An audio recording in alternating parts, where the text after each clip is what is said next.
Hey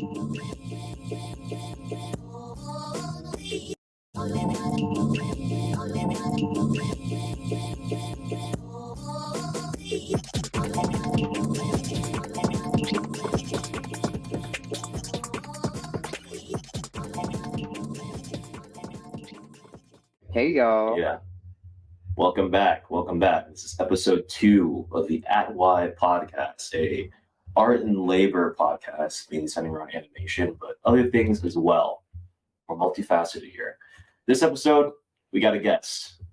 Good friend of ours, friend of the pod, a storyboard artist, animator that's worked on projects for Louis Vuitton, BuzzFeed, Warner Brothers, and all sorts of musicians, ones that you've definitely heard. It's Dre Reyes. Welcome to the pod. Hi. Hi. Big fan. Thanks Big for having. Thanks for being Yeah. here. Thanks for Yeah. inviting me. So how are you feeling in this? I know that asking how you're feeling to anyone in these days is a loaded question, but yeah, how do you feel in this current moment that we're in within the culture, within where the animation trees at? How you feeling about I the feel times? good. I feel good. I mean, like now, I feel good. It's really cool that we're still connected, even though we're very far from each other. I'm just kind of just waiting for something to happen. That's it. I feel like I'm just kind of waiting. Something big, a shift, Yeah, a shift. and it pertains to just the entertainment industry more so.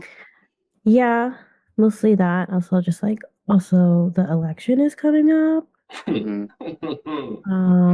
Yeah, I'm just waiting for the rallies, basically. Just more momentum. It seems like everyone's kind of floating still. Or is that the vibe? And are you staying in Cape Town still? Are you staying around Hollywood? No, same area pretty much. But I moved in with my friend, so it's better.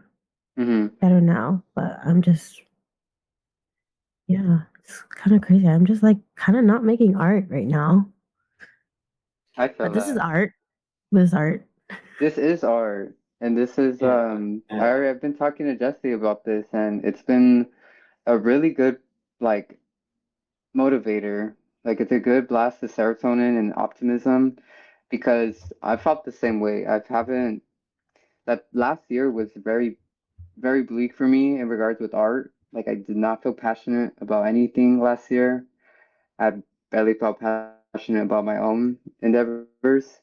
But I think just now I'm just like, okay, I'm tired of sitting in this feeling, and we don't have no major control over things. But I'm like, oh, we start stirring the air.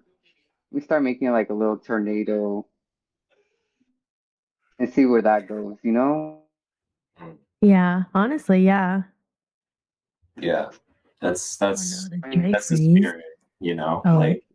this sort of restlessness of not wanting to completely stop making art is something that I've really been holding on to. Because for a while, when things were rough for me personally, I was like, how am I going to start making art again? What kind of art am I going to make? Am I still doing animation? In what way? To what capacity? But with all three of us here, we all still make art and things that can be used for animation in our own capacities, and it really never goes away. We still have the passion for it. And the one myth that I'm trying to bust with a lot of people online specifically is this idea that not working in a studio is somehow giving up.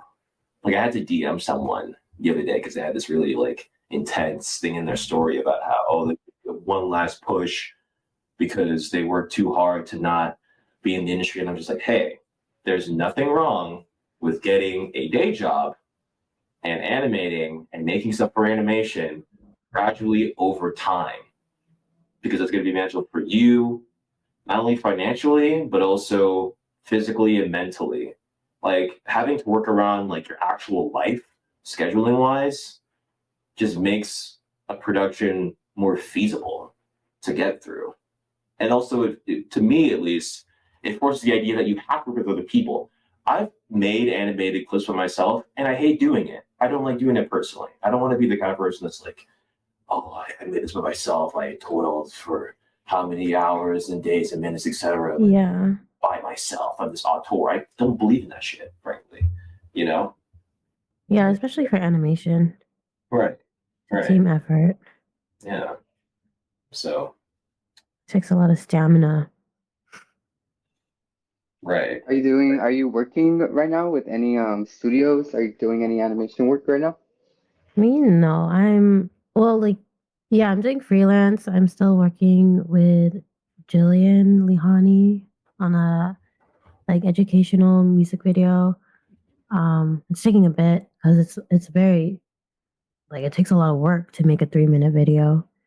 Mm-hmm. Um, and then I have some more like proposals of just like independent musicians need music videos or children's books.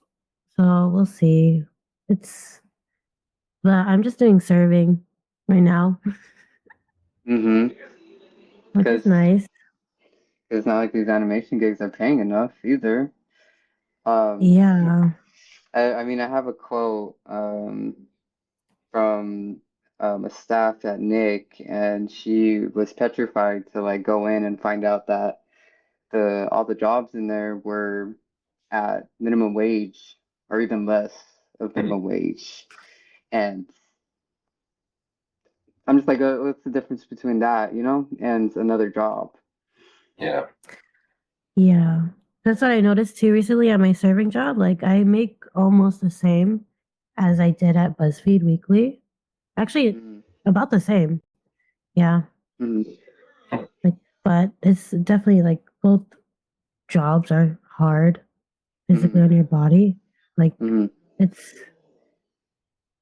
yeah, it's hard to compare, but the wages is like what? I could have just been serving instead and making my own art instead of making other people's art. But working with a team is fun though. I don't know. There's always growth everywhere. And I think working with the team, like you said, like it has so much more than that. There's people you could connect with, and then we could also meet outside these walls in these studios. This doesn't have to be the only place where we work together. Yeah, it's hard to get people out though. Yeah. Because That's Yeah. like true. yeah. Especially post lockdown, like it's been a lot harder. But also like this is sort of unrelated, but not really. I really hope that with more of these layoffs that are happening currently, people are just pushed to actually like work with each other on things and like build more coalitions of just artists making things collectively instead of like working with local musicians like what you're doing right now. Because I'm trying to do that thing as well, and I technically am doing it, but like way more slow going.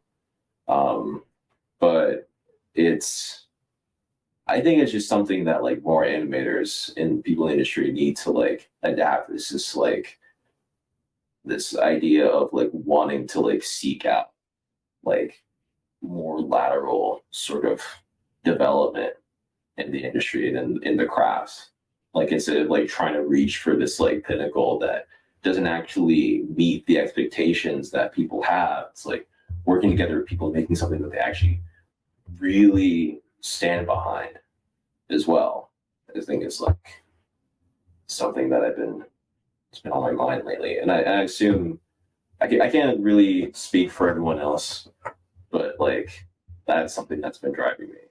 With everything going on with like AI right now in animation and then like folks trying to like integrate it and possibly quote unquote replace people, like I assume you've also seen the tag stories animation account and like all these like different posts but like executives talking about replacing storyboard artists and everything. Like how what Yeah. yeah, like what comes like how do you feel about that specific sort of like I think it's very extreme. I don't know if like they would totally like use AI for storyboarding. You still like need a person to Yeah. edit, also like direct it, also adjust whatever. I don't know. It's I don't think it's gonna replace everything like a Mm, human. mm, That's like one thing is like a lot of people are like freaking out. Like it's good to like be mad about it. Um but it's I wouldn't worry at all about it's gonna look like shit. Am I True. allowed to curse? No, Oh, It's gonna look like shit, and then if it 100%. looks like Yeah, shit, yeah, people aren't gonna like it, obviously. yeah, yeah. That's also what And I was seeing in like discussions is that people like it's very understanding that there's a huge panic right now in response of like just those words, hearing somebody, a big figure inside a company actually say those words. But I think it's so important to just don't let them try to scare you into accepting the minimum wage job. Focus on boycotting and getting your pay rate up. Um, and there's so many people who are regulating AI and have been regulating AI for the past few years because it's been integrated already into like elementary school systems. The kids interact with AI all the time on those iPads that they have them in school. But I agree with you. Like I don't like the threat is very. I'm like, how are you gonna really do that? But it's very obvious though. Like things could pivot.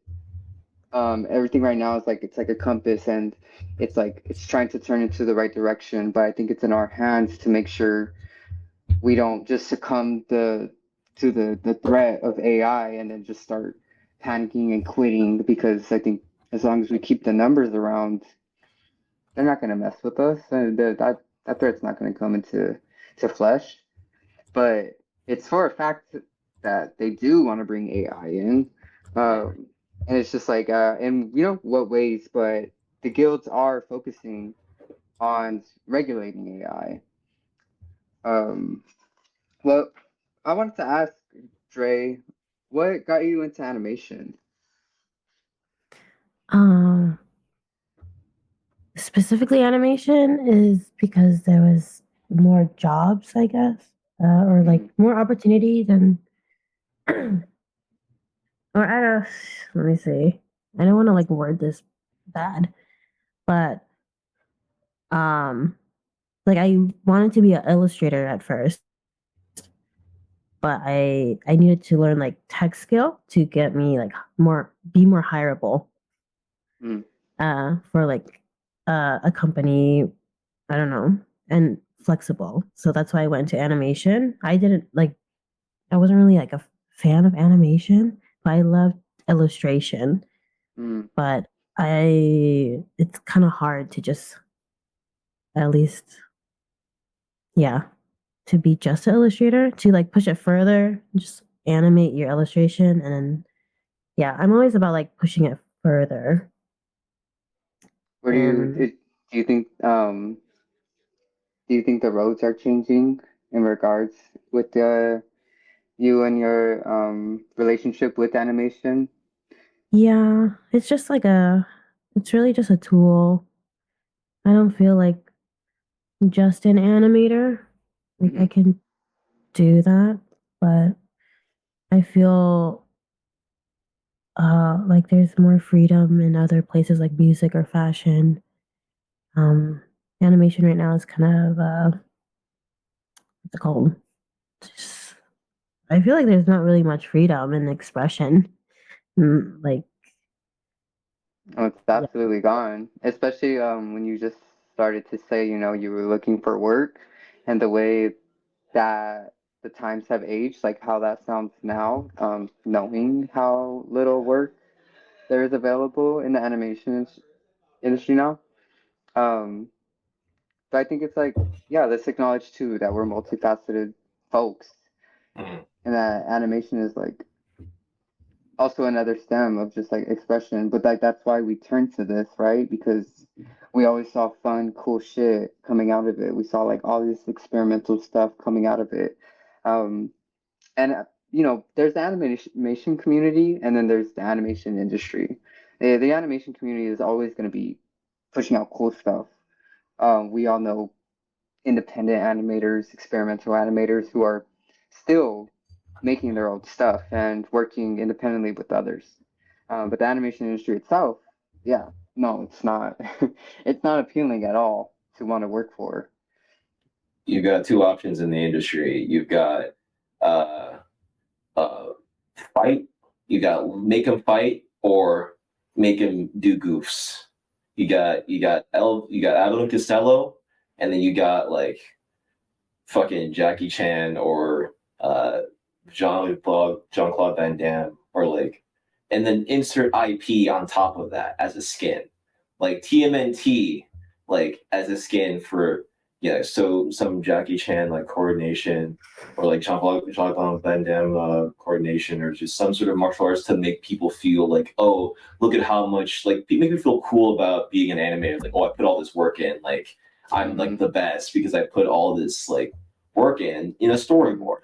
Like I in between the storyboard, you know, which to me that's always been frustrating as a storyboarder because I both like that style of animation because of how fluid it is, but it's just like there's something the energy is like such a it's like a very weird try hard energy of like, you know, I deserve to be like recognized because of like how much energy I put into this, as opposed to like I just like doing the thing. Like I realized over time that like I don't actually like doing sakuga like that animation. Like I'd rather just like animate shit that's funny, you know, or just like, you know, stuff.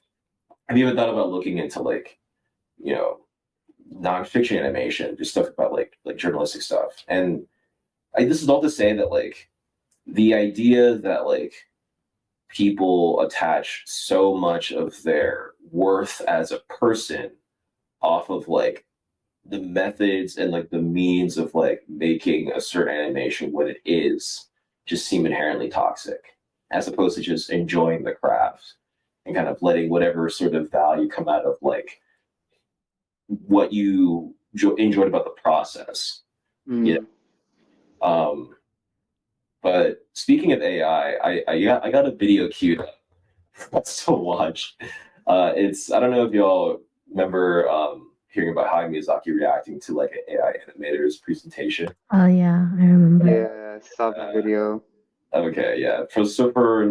For viewers who haven't seen it, it's like the most to me it's the best review of like AI in animation to date from like you know one of the best to do it.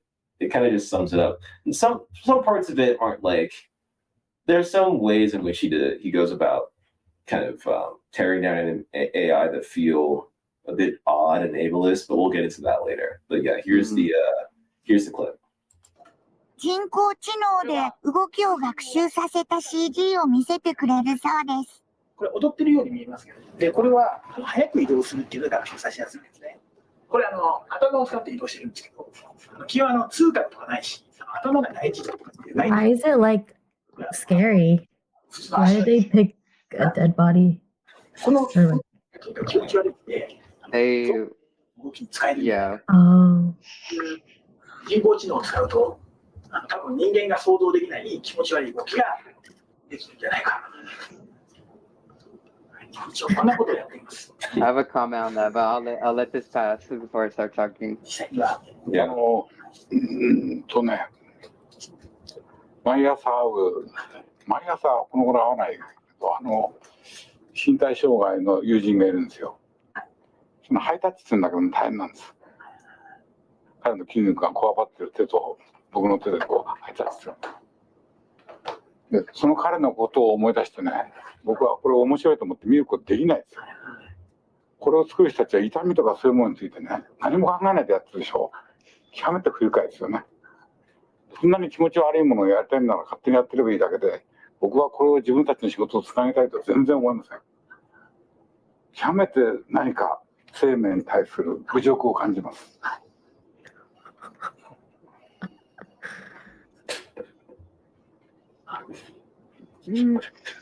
これでもほとんど実験なので、それは分かってます。そう世の中に見せてどうこうってそういうことじゃない。それは本当によく分かってるつもりですけど、そこでたどり着きたいです。Right. 人間が描くのと同じように絵を描く機械を作りたいな。はい。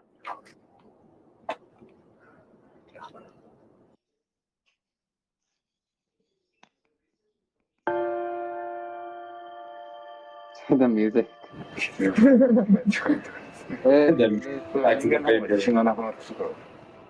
It's so Okay, true though, because yeah. like if you Google like a definition of animation, it's just like life itself, like Right. you know. So It's it is. really, yeah. It's easy for him to say that though, because he's like gonna pass away soon, and he has so much money and has done a lot, you know. So it's like very easy to be like, this world is coming to an end. Let me close the curtains, like. But it's like, you know, we are just as passionate as that man. And Well, it's also, like, I so what do wonder- we do as the future generation? Yeah. But I also wonder how much he actually did get paid. I'm not 100% sure he got paid. Maybe well, okay. Now I'm kind of curious about like what Growing up, net worth is. growing up, the pay was not good. That's a fact. You know, Yeah, until yeah. he actually like opened Ghibli, that's when like, you know, Mhm. money started showing. But like, I remember reading about his early life and like overworked, you know, overcompensating, overworking, very little pay, too high of stress. Um, but that was just normalized, and they didn't have a union in the studios at the time. Um, and yeah, let's talk about that AI piece they made real quick. The what they first were just like, let's see what the AI could do, and they were like, try to move this human body around AI, and then they were like, okay, it can't do it, so let's just put it in a horror video game because it actually looks. That would make sense. Horrifying. Yeah, but And like it's kind of like it relates to like zombie AI. I don't know. It's very morbid. yeah. So So it I'm kinda like, okay, fits. they could definitely successfully make a video game generated by AI, but they didn't even that wasn't even their goal. Their goal was to make the body move, and then they're like, okay, so this is what we got. So here's a place for that as we continue trying to like enhance this artificial intelligence. Yeah. But It just it's so greasy too. It just looks so gross. Like I don't know. Yeah, It's- most AI looks weird. It's like scary mode, like uncanny valley area. That's Yeah. why like people can tell. It makes them feel uncomfortable usually. Mhm. Yeah. And just like what he said also about just like not understanding human life and human bodies. That's really true. And also like yeah, that's very much a slap in the face to the disabled community. Um, whereas they have really little representation, and then here comes these horrifying human bodies generated by AI. Yeah. It's just kind of a sham too for an AI to try to capture the existence of a disabled body. It's horrifying. Like, great job at making it horrifying. It's a lot to take in for sure. I'm It good. really is. I would have respected. It's more respectable when a human goes out of their way to like understand a body and make that body move. I think anything will make me uncomfortable if someone told me that it was AI made. Yeah. You know, being a kid right now and growing up and consuming all like stuff that you don't even know is real, would make me want to kind of go crazy growing up, because you're gonna have like a favorite piece growing up, and then 10 years later, someone's going to tell you, hey, like that was made with AI. And then you're going to kind of Right. feel like, oh, what the heck? Like robots made my favorite animated short or something. I mean, hopefully we don't get to that point too soon. There's always, for a fact, like we could talk about what we could talk about protecting our rights as animators and making sure the space is free from like a robot taking our jobs. But there's always going to be a hub of tech bros who will take advantage of AI and try to do what they can, just like, just like as there actively is right now. I know plenty of artists who are using AI and are very proud of it, and they're like they're very much on the message like, they're getting ahead and they don't really care what anybody thinks. And that's always going to exist. So it's like there's no actual like policing and control possible. But I mean in spaces, yes, when other people are involved, yeah. But I mean they're just that video I was watching on Cartoon Brew. That's the name of the site, right? Cartoon Brew. Hmm. They were talking about AI being really involved in the ballots this year. And, it's not just, we're not the only ones going into a new election. There's a new election in France. Like majority of Europe, like so many people are having new elections this year, and AI is going to be all involved in the ballots. Um, and it's, of concern of like who's controlling that AI and how are they setting it up? Because I mean, I can imagine Trump's crew, getting their hands on it and trying to like skew with the votes because at this point he's just like I don't trust the government, and it's really funny when somebody you don't trust starts to say I don't trust all of you and then starts to put mandates on us. um Mm. yeah, there's a lot of caution being warned about with AI right now, just in all It's the propaganda. unsettling. Crazy. We're really Yeah. living in a crazy We time. are in the Yeah. dystopian. It's the finest dystopian that we could be in right now. Yeah. Well, there's also more sort of unsettling news in regards to AI. So this image that you're seeing to the top right, this was made by Sora AI, OpenAI. Like AI is in fact getting better when it comes to like rendering images. Um, this is from CNN. This is, let's see, February 15th. That's like today, I think. Pretty sure. Yeah. Yeah. So articles by Smith, Murphy Kelly. It reads: Artificial intelligence leader OpenAI introduced a new AI model called Sora, which it claimed to create realistic and imaginative 60-second videos from quick text prompts. In a blog post on Wednesday, the company said Sora is capable of generating videos up to 60 seconds in length from text instructions, with the ability to serve up scenes with multiple characters, specific types of motion, and detailed background details. Okay, that's kind of a redundant sentence. The model understands not only what the user has asked for in the prompt, but also how those things exist in the physical world, the blog post said. I found out about this specifically through. Oh, hold on, I wasn't even sharing the article. Let me get you go ahead and do that. So I found out about it through a YouTube video by Keith Brownlee. Yeah, he does a lot of like weird tech videos on YouTube. So he was talking about it, and yeah, it still has flaws. Obviously, you can still find flaws in these, but they're clearly way better than like the fucking Will Smith eating spaghetti video that went viral, but also looks like shit. Obviously, I have not seen that. That's AI generated? that yeah. Can you pull it I up don't real quick? Sure. it's I you wanna see might it. regret it, but let's pull up this Will Smith spaghetti. Yeah. I just found out about this today too, so yeah, it's when I tell you it's gonna be like a fucking Lovecraftian horror, I'm not joking. Like it looks bad. It looks bad, guys. All right, here we go.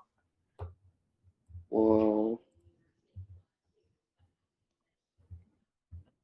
Yeah. this is where we were a year ago.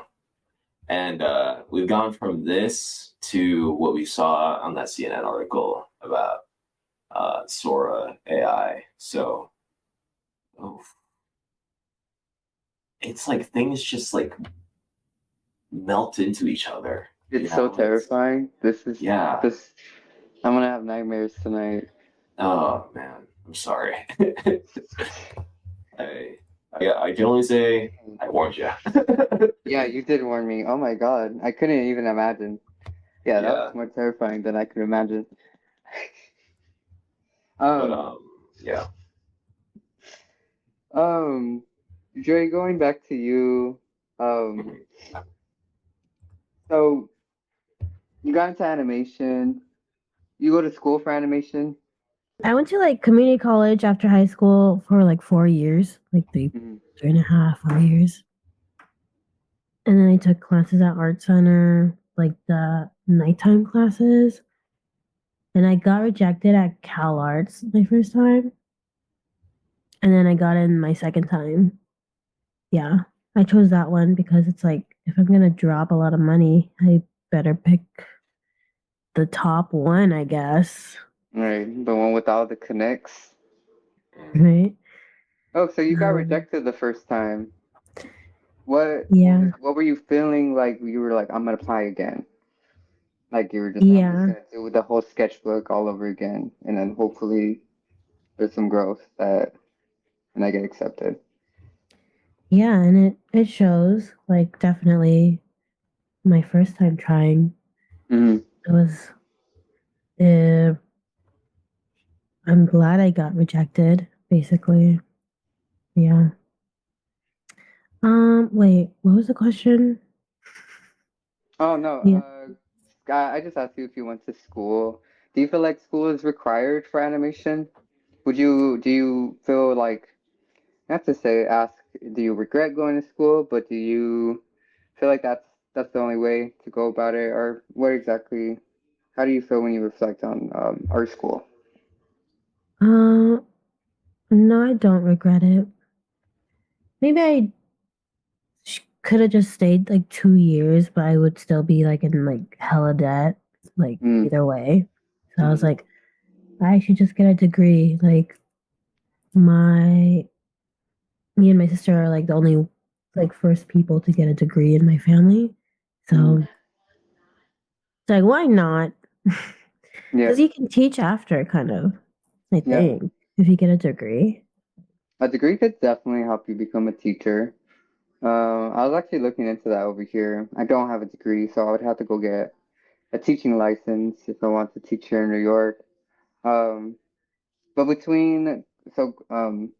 you finished your time, you got your degree, right? So after getting the degree, how soon did you get your first job with that degree? It was like right after. Like I worked at BuzzFeed immediately for like 2 years, which was like really great. Because I learned a lot there, like just like how to use Adobe Flash and just like the social media game. And I met a lot of great people there. And after that, it just kept going. Like it really just stopped now, like consistent work. It's kind of like, oh, my bills are affected, but it's chill, I guess. But I don't regret anything except for I guess Cal Arts could have taught more about like making contracts, how to read contracts, how to be your own business, which I think is really important because not everyone wants to work at a studio or they want to build their own studio.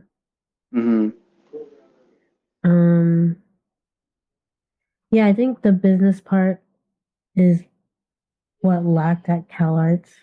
Like, well, I don't know. Yeah, that's it. That's true though, because like I agree. It would be nice if they did teach us more about that rather than how to work for them and all their friends outside of Yeah. that school. Yeah. Like the most I got was like teachers cryptically talking about getting into unemployment benefits, talking about like, hey, you should learn about unemployment benefits in your state when you wherever you go, or unemployment benefits in California. Who knows? You might Like need it. your school said that? Yeah, CCA. Yeah, it was wild. Like, or at Yeah. least one teacher did. I remember this one rigger, this 3D rigger was talking about getting unemployment, as opposed to like teaching us how to read a contract and all this other stuff that you just mentioned that people need to know. Because you're right, you don't need to work at a studio to be considered like an animator. Like there's so many other avenues.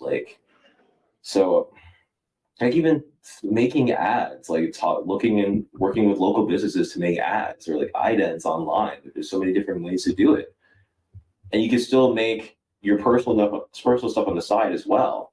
But like just finding a way outside of the studio system to make ends meet as an animator is like it's not impossible. And I think people just think like there's only one path. They have this like one track mind because they're used to like the pipeline system in animation and pipeline mentality. I'll even call it.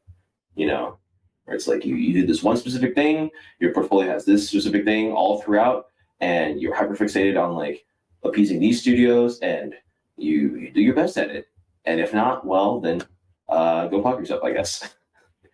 you know, Yeah.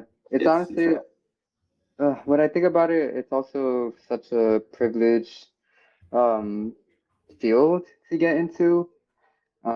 Because with all this happening at the same time, I'm just like,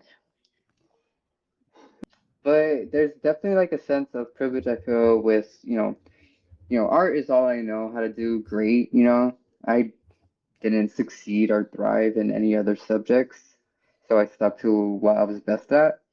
But it is such a privilege to live off of like the craft and to expect there to always be jobs like that because the economy in like a whole retrospect, we can't act like we're not going to be affected when things get bad in the economy. We can't expect things to not change for us, which is like different international orders. So it's definitely like I'm like, okay, animators, this is great because there's a lot of animators I know that don't have a backbone. And I feel like I know a lot of people who kind of just feel like, dee da do, I'm just gonna draw and animate. And they never ever were close in touch with reality. And now they're finally feeling like they have a sense of reality because they don't have a job. And I'm kind of just like, it's what everybody has been experiencing outside. And then it took, the cartoons to be starting to be affected. Um, that now you've started to like give a damn about your rights. But I'm like, better late than ever. But yeah, it's like I'm not really praying down on the animation community, the industry to like have hard times, but I'm just like, let's get realistic, folks, like our positions are also could just be erased, especially with the times Yeah. we're at. Like they could easily. That's why also too with the talk of AI, it's just like, and that's why there's a sense of panic, but it's kind of just like, okay, no, come on, like let's just start unionizing. But mm, with the sense of panic is this image of just us getting erased, being replaced by AI, or anybody who also doesn't care for the craft and just is gonna do the basic necessities and tweak that with AI. That I'm like, it's a shake. It's like the walls are shaking, and it's like about time that people started like reading those contracts and started learning about their rights. Because if you expected to just draw your whole life and not learn about your rights, you're definitely living in a dreamland. I don't mean or to at sound like least the military dad in everybody's household, but like this is the I don't know. I don't even know how to just still process. Still The process that. studios, yeah, the studios also benefit from people being in the dark with that. In terms of like just assuming that you just have to focus on the craft and the business people will let you work with them if you're good enough, you know, the meritocracy of it all. And like then when you get hit with like moments like this in the industry, like with this article that I just popped up for Cartoon Brew, not even in our original doc, it's something that happened 2 days ago. So as of the 13th, Paramount hit by mass layoffs, 800 people to lose jobs, another slew of layoffs. Paramount is the latest entertainment and media company to scale back its workforce. The company announced a mass layoff today, which it claims is necessary for returning our company to earnings growth. Okay, sure. Fortunately, in quote, part of streamlining costs means that today we will begin the difficult process of saying goodbye to some of our very valued colleagues across Paramount, wrote CEO Bob Bakish, who, as someone that worked under Bob Bakish at Viacom, go fuck yourself. Like, couldn't give less of a shit about this guy. So yeah, wrote CEO Bob Bakish, whose latest reported compensation package was $32 million in 2022. Yeah. Yeah. $32 fucking million. But they need to do fucking they need to fucking come back. Like, give me a fucking break. We're seeing this all over industries across America. Like all these CEOs are doing the same fucking bullshit. Mhm. That's You know? crazy. The article goes on to read, it has been widely reported that 800 people will be impacted by the layoffs, representing a little over 3% of the company's 24,500 person workforce. Paramount Global operates numerous broadcast and cable networks, including Nickelodeon, plus I worked at MTV, Comedy Central, as well as Paramount Film Studios. We published a list of their animation-related holdings a few years back, which viewers will find in the show notes later. In a letter to workers, Bakish thanked the workers he was laying off for helping the company, in quote, advance your mission of unleashing the power of content around the world.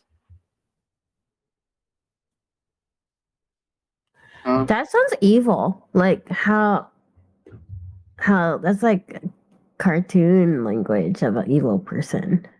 Also, content? Like, we're not even calling it art anymore. We're calling it, oh my God, I don't know. That's wild. The word content is like so now like current. Yeah. Nobody was So using the new. word content in like 2002 or Even five. even like 2011. It's Like, a whole new focus now. I mean, the CEO of Pixar was even saying about Pixar itself that they have lost how to entertain and instead focus too much on ideologies. But not to really pivot the conversation, but just the fact that like they don't they don't know how to entertain. I mean, who was it? Was it also Paramount that they were like, who was it? They said we don't know how to crack the kids anymore. oh, how to crack that egg? How to like, Yeah. No, they just like don't understand the kids. And then they're also bringing up the fact that kids are mostly really consuming anime right now. right. 12 to 18-year-olds are consuming anime, and anime is, it's a lot of mature content. So I just think, yeah, you don't understand the kids because I mean, the kids are no different from the kids. Yeah, they're drastically different. Gen Z and what is it, Alpha generation? They're very different. But they're not. They know exactly like how mature they are. They're the kids these days are gonna be like, I'm not stupid. Like I watch TikTok. Like I know everything. Where like the kids in the 90s and the 80s were also the same way. They were consuming all kinds of raw content, and they're like, don't tell me I'm a rough kid that goes outside. Whereas now the kids now watch unfiltered content on their phone. So yeah, they don't know how to get to the kids today. They don't even know what to put out for the kids nowadays. Yeah, they're competing with TikTok, as you mentioned. Yeah. A sort of like algorithmic streaming service that has no actual subscription yet as of this podcast. Although I have theories that they're probably going to try to charge soon, just given its size, momentum, and impact. It's Yeah. only a matter of time. For me personally, at least looking into like, the company's history and like how much growth they want to get. I feel like their only way to get more growth at this point is if they start charging people. And like, since so many people watch it, not just for like entertainment, but just for education, like there's so many like math TikTokers and like just people making stuff for children, like pre-K. And Mm-hmm. now that I work with kids, like I've seen like teachers in class using YouTube, for instance, to like show like animated clips of like people going through their ABCs or numbers or whatever, which it made me think for a moment, oh, maybe I should just really focus on pre-K content, but educational content. Just at least to make money. And that's the thing about content that's so frustrating is that on one end, I cringe at the thought of calling art content and craft content, but on the other, that is unfortunately the only means by which your efforts as an artist can convert to any sort of capital gain or financial stability at all. It's like by considering it and treating it and marketing it as content on an algorithm like TikTok. Yeah. So yeah, it's just wild. This is a bit of a shorter one. He added, these adjustments will help enable us to build on our momentum and execute our strategic vision for the year ahead. And I firmly believe that we have much to be excited about. The full text about Backish's letter to employees is below. The layoffs come amid uncertainty about the company's future as the company's cable-driven business model hasn't transitioned smoothly into the streaming era. Sherry Redstone, who is a majority owner of Paramount Global through the holding company National Amusements, which we should look into that later, is looking to unload her stake. Rough. Warner Brothers Discovery and David Ellison Skydance are among the companies that have expressed interest in acquiring Paramount's assets. In the coming weeks, it'll become more clear how these layoffs impact the animation side of Paramount's operations. Unconfirmed reports on social media have suggested that the preschool learning brand Noggin has been strongly affected by today's layoffs. Noggin operated as a cable channel between 1999 and 2009 and was relaunched in 2015 as a standalone streaming service. Paramount was attempting to sell off the unit per a report last November in Deadline. And then you can find the rest of the letter below. Fucking Backish's bullshit, sort of ramblings about what this could mean for the future of the company, et cetera, et cetera. But yeah, I just think it's interesting that like we're seeing these companies operate in a way that's so shifty in a time where contracts are expiring at Nickelodeon and have expired, in fact, since from what we talked about last episode for like a year or two now. And like the industry is due for a strike. Like negotiations and sort of contracts ending are going to be more and more in the news as the months go by. So are we going to be seeing more sort of adjustments like this where we're seeing more of that mass layoffs, more assets being kind of dropped and grabbed by other sort of tentacles in the machine? Like how pernicious could this get, and what does it mean for the artist? What does it mean for the craft itself? I was trying to make it clear that I don't wish upon this kind of like reign of terror happening in the industry right now. But at Nickelodeon, they had 180 people part of their staff unit, and then hundreds of other people, like nearly over 1,000 people, freelancing or contracted with Nick. And there was no like actual efforts of unionizing inside of Nick. I have the notes right here. Like it wasn't until 2022 that the staff submitted cards for union recognition, and the Nick recognized it in January 2023. Just discussions I had seen in like comments was just people not inside the animation industry were being critical, like why did hundreds of people not ever like check their rights or like unionize, and then now this is all happening, and it's like it's just it's full impact mode and it's full panic mode. um but it's really like honestly it's like I could give one thing, I could give like a few cents to like what happens in the studios, but what I'm mostly concerned is like where are all those people going and what are they going to start doing? Because I'm just like if we invest in ourselves, that's a whole nother entity to invest in and build. Whereas also too though, I know everybody's got to survive and some people are in dire situations, but just like what we're doing right now in our free time, um, if you can, I am here because with not knowing how long I'll live, I'm just like I don't want to go without trying to make an effort of having like no sort of like fight or no sort of like expression to any of this, and to just like go, I don't know, rot in the dark. Sorry, my life. But yeah, Dre, what are your thoughts? Uh, I agree with you. Basically, like, um, I can give a couple cents. Yeah, I don't know. I'm very 'cause- jaded with and it's the fair to state be of jaded. things. I mean, like I have to say, Dre, that like you were one of the people that like was somebody who like reminded me, because like a year ago we were talking when I was in LA, and like I just remember you always offering like you could come and use my printer, you could come and use my supplies, and like you were talking about like just like hey, like let's be tighter collectively together.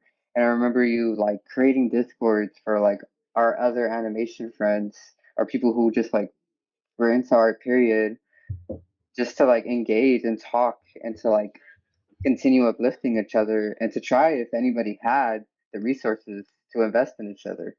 Um, and that I haven't let go. Like that really helped me because I was also in a place where I felt so far from animation, and your support and seeing like, and also though like you said, like right now you feel jaded, and that's so fair. I don't think that this is something that has to be like an everyday momentum kind of thing, because we're all living reality. None of us are physically taking care of each other. We all have to like take care of these entire temples of bodies. But to think in the long term that I didn't try at all, try to, I don't want to keep using the word unionizing, but just to gather up and like practice together. To let, I don't know, the studio space to be the only time where we feel like connected with each other, which I've never Yeah. experienced. You know, I've never have been in a studio like you guys have, and you guys have both actively been reaching out to people with or without like studio experiences and getting them to engage and encouraging them to like do something, and that something will be picked up eventually. But yeah, I had to say that real quick. Um, Oh, thanks, Dre. yeah, like I don't feel like you have to match the energy at all, because me and Jesse, every time we come together, we're just fucking like lighting each other's asses on fire with just like tearing out on each other, you know? Me and Jesse have gotten really close over the past years, just with like just what I've seen, being an outsider and not completing my college journey, working all kinds of gigs, to scrap by, but to keep having a voice that my friends listen to makes me feel like makes me even more so want to validate you guys and want to make me validate other people. Because I don't know, it doesn't take somebody to be inside to see what's happening from far and from large. It's very obvious everything that's going on, and I don't know. And there's also just the future. The future is so undefined that it's like I'm not the states that we're in is not forever. Um, and I'm just Yeah. like it makes me want to. I'm just like I'd rather the future like be enriched. And I'm not saying like by material. I'm just talking about just like feeling like a drive and motion, and just like our simple passions and practices will is that. And that's why with Jesse here, taking things more seriously this year, 2023 has been horrendous. 2024 is already horrendous, but it's like, are we just gonna lay here and just keep letting the ceiling fall? Or we're just Oh gonna, no, it's gonna change this year, Yeah. baby. Yeah. Trust me. Yeah. This is the Yeah, call to there's too action much for sure. awareness. There's too much awareness, and it makes me. I really wonder what all our other friends that maybe some names are popping up in our head. I wonder what they're all doing right now, and I wonder how sense Yeah. and close do they feel. And that's why like having you here is like a step to that. And I want to have everybody come in and know that like all these frustrations are mutual, and it's like You should. It's totally yeah, mutual. Everyone's yeah, kind of low key, like thinking the same thing. You know, people are thinking about each other a lot, even right? if yeah. I feel like the next conclusive step to that is like taking that collective frustration and channeling it into like what Dre has been saying, unionizing or like coming together and like forming coalitions or collectives of artists making things and supporting each other through the art and like either whatever way we find funding, whatever way that we like figure out how to like collectively make stuff together in a way that works, like doing that outside the studio systems, because if a movement like that doesn't happen, like it's just going to be more and more animators like just bitter or burnt out without any outlet to like be free, and that goes for like a lot of art trades. A lot of crafts are going through this as well. We're not the only ones. Writers are going through this during the strike, and now they have a tentative deal. Tentative, it's a 3-year deal, and also like there's still gripes that people have with that deal. And I have no doubt in my mind that there are going to be gripes with the deal that comes about through the strike with the animation guild if it happens. That's something that I'm a little worried about, to be honest. I'm worried about how much of a fight the animation industry is going to have to, kind of reckon with in regards to the guild's efforts to actually advocate for artists. How much of a struggle are they going to have? Or is it going to be like a one and done, like, oh well, it's all figured out. We're gonna work together. Like we love every project. We feel honored. It's always a pleasure. Like, how much more frustrating can we do before we just said like, okay, we've had enough. We know our value as artists. Let's come together outside of these middlemen who don't know how to even hold a pencil like we do, and just like make cool shit that can help us survive. Especially in this wave of austerity policy that's happening right now, where like there's less local, there's less general funding of social services, more taxation on the poor, less taxation on the rich. I mean, this is the kind of tip I've been on since I picked up Clara Imate and Dre. You'll remember this book, Clara Imate's The Capital Order. Oh yeah. That I still haven't finished. How economists invented austerity has paved the way for fascism, which we're seeing currently right now in this modern era. It's this like huge wave of fascism, and it just animation is such a magical craft where we can imagine futures outside of the context that we're bound by and come up with shots that you can't even possibly shoot on the camera. And I've been personally trying to like push myself to do that more as the years go by. And I just wonder what it's going to take for animators, storyboard artists, whoever is in the craft, in the sort of community of animation, to actually like push each other and push ourselves to make stuff that's transgressive towards the industry and actually like transcend it and like mean something to people outside and to ourselves. You know, like what's it gonna take at this point? Mhm. Because I mean, I fell in love with the DVD behind the scenes fucking videos of like Monsters Inc. The production of Monsters. You get Pixar. Like we all grew up with that shit. Well, or maybe that's like everyone has their own story.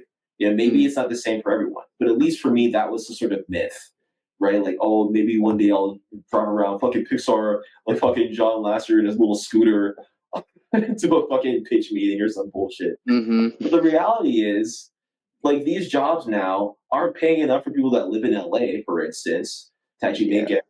Even though that's the sort of myth that drives the industry, is dragging people to come to a place with like crazy amounts of rent and like no housing stability whatsoever. And like It's I so don't many know. things to think about. Yeah. I'm numb.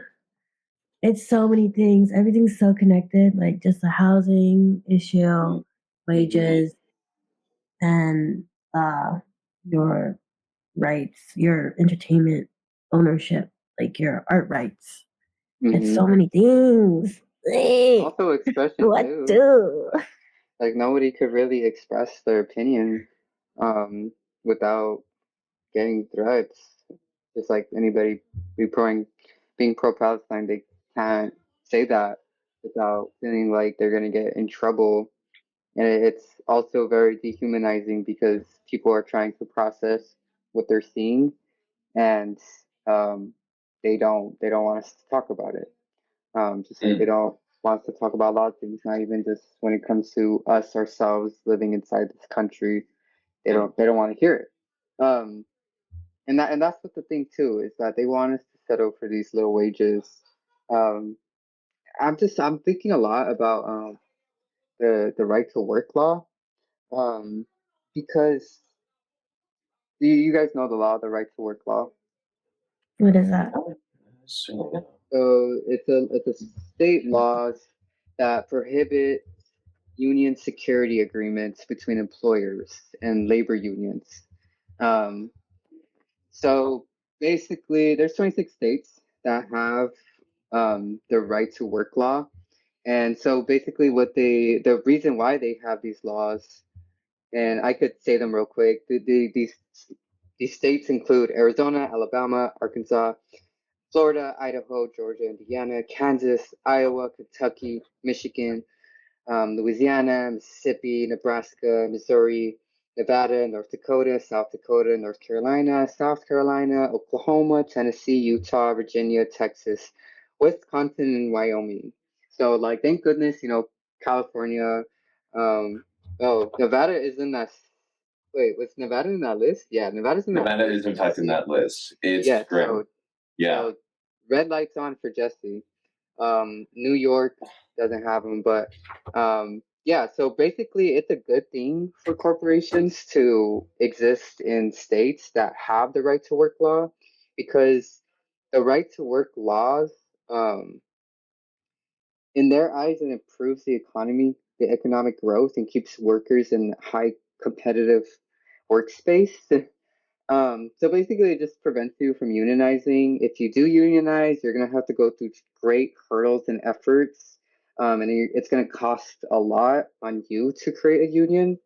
Um, but because they prevent unions from happening, um, there's they see higher employment, but with lower wages. So everybody's desperately working still because don't have a they don't have a sense of like a reality, um, that they could get paid more.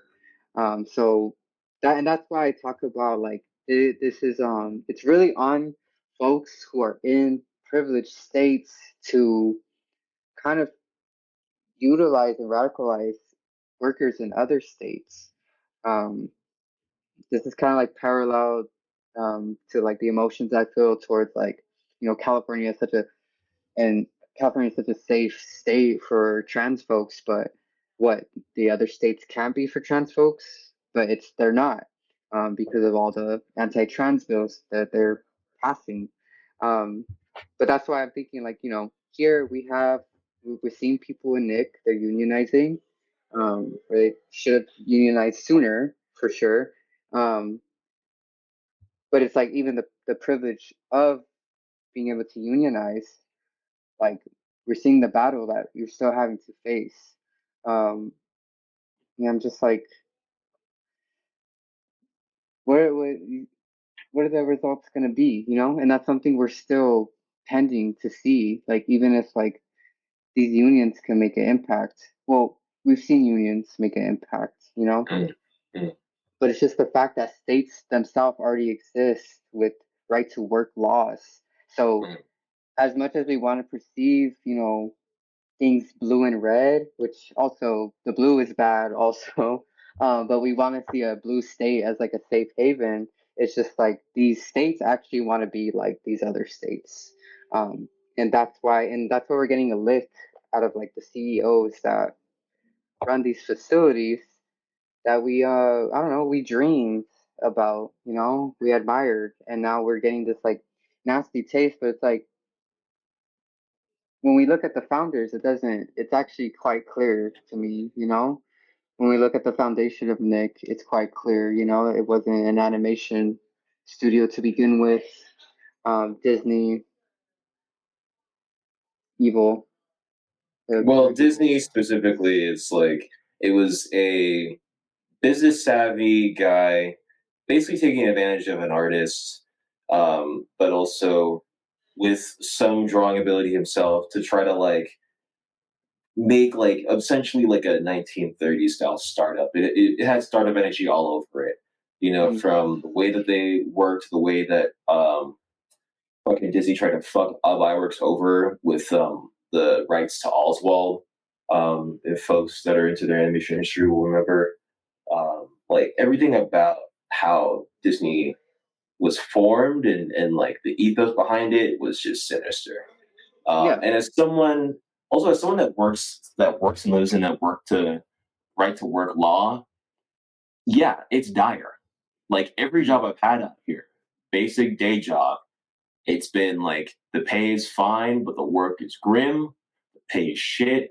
The work is worse. The pay's okay, and like I just mentioned outside of this call, the pay is okay. Sure, the work is fine, but the pay could be 3 days late, 4 days late, and now I'm like trying to badger my employers about penalty pay because they literally left my fucking safe, my check in a safe, and it quote unquote slipped their mind as they wrote an email. Slipped to your mind? So yeah, like I couldn't get their money. They wouldn't let their money slip around. Exactly. So I just had to have that moment in my red light moment here. Yeah, even more to say, like I just like that's why I'm just like I'm ready to read, you know, like a Wikipedia page or just an article of the foundation of a new studio. And honestly, I would love like for it to just happen. Well, we've talked about it. Yeah. No, I've also been game for a while, and like, you know, we've talked offline, off mic about this, and like what it would take, and like what our thoughts are, and like, and you know, Dre, you've had experience starting your own studio. I tried it so hard. Yeah, but we're people. Yeah, maybe Wait, tell me about that. Yeah, I don't think I know about this. Or like just eat the paperwork involved. I wish he just taught this in school. Yeah. But it's pretty, I don't know. It's like the amount of workers you have. Also with like art, you know how it's like very like freelance, like short term projects. But like most creative agencies is like 10 people and then you just like hire outside. Which I don't know if that's. Would you call that outsourcing, or that would just be freelancing? Well, it's like outsourcing, yeah. Yeah. It's like what most studios do, but. I mean, have we considered? There's always the possibility of doing the sort of collective option and figuring out what that would look like financially. Because there's this one author who came out with a book. I heard about her work on outside of the daily zeitgeist, but also because of it as well, it was reinforced. She wrote this book on surviving capitalism. All of her employees get paid the same. And it's wild because like the work that they do isn't like it isn't the kind of thing where it would be quote unquote fair for them to get paid the same, but they somehow are able to make it work. Wait, so what stopped you from opening the studio? Was it just there's I'm poor. true? So it was just the matters of like what having everybody pay. I would assume Yeah. that. Yeah. Well, here's And the thing too. It's like I feel like some people want things to hop on to, but I'm just like, what about, putting in the work to actually, I don't know, get things to actually roll. Like, You know? like just like I'm not saying like either two should like you expect friends to do free work from you, but if every friend was on the same mission, so just like have a studio exist, that's a project that I would be willing to invest the time in. Also, of course, Jesse, like that's our like goals. That's like one of our goals. But of course, Yeah, we are also trying to get ourselves into good financial points so we could be able to dedicate our time to that. So that's yeah, why it's like you said, never limiting to just working in animation. We got to do what we have to do. yeah. So the author I was talking about was Madeline Pendleton.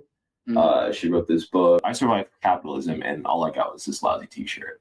And it really just goes through her sort of ethos of being a leftist that also is just good with money, which is something that I think is possible because at the end of the day, it's a game. And if you gamify it, if you find a way around it, you can still share resources in a way that's amicable and ethical. You just shouldn't like, because for me, I'm not trying to like get like a Tesla or like a Lamborghini or live in a crazy big house. I just want to be able to like be okay financially and like take trips when I want to and support my friends and support my community. And that's like the goal that I think a lot of people should have, or even like there shouldn't be any higher than that. Like the Jeff Bezos of the world, the Mark Zuckerbergs of the world are truly like just to me an embarrassment to like human ingenuity to a certain degree because they're good at like this one thing, but they took it to the most extreme degree and just hoarded resources in a way that are just disgusting, at best. But And it's worse because they try to sell it as individualism, and yeah, you see people living a false perception of individualism. yeah, yeah. Just for fun, I'm gonna link the book in the show notes because I think everyone should read it. Yeah, why not? It's an interesting read.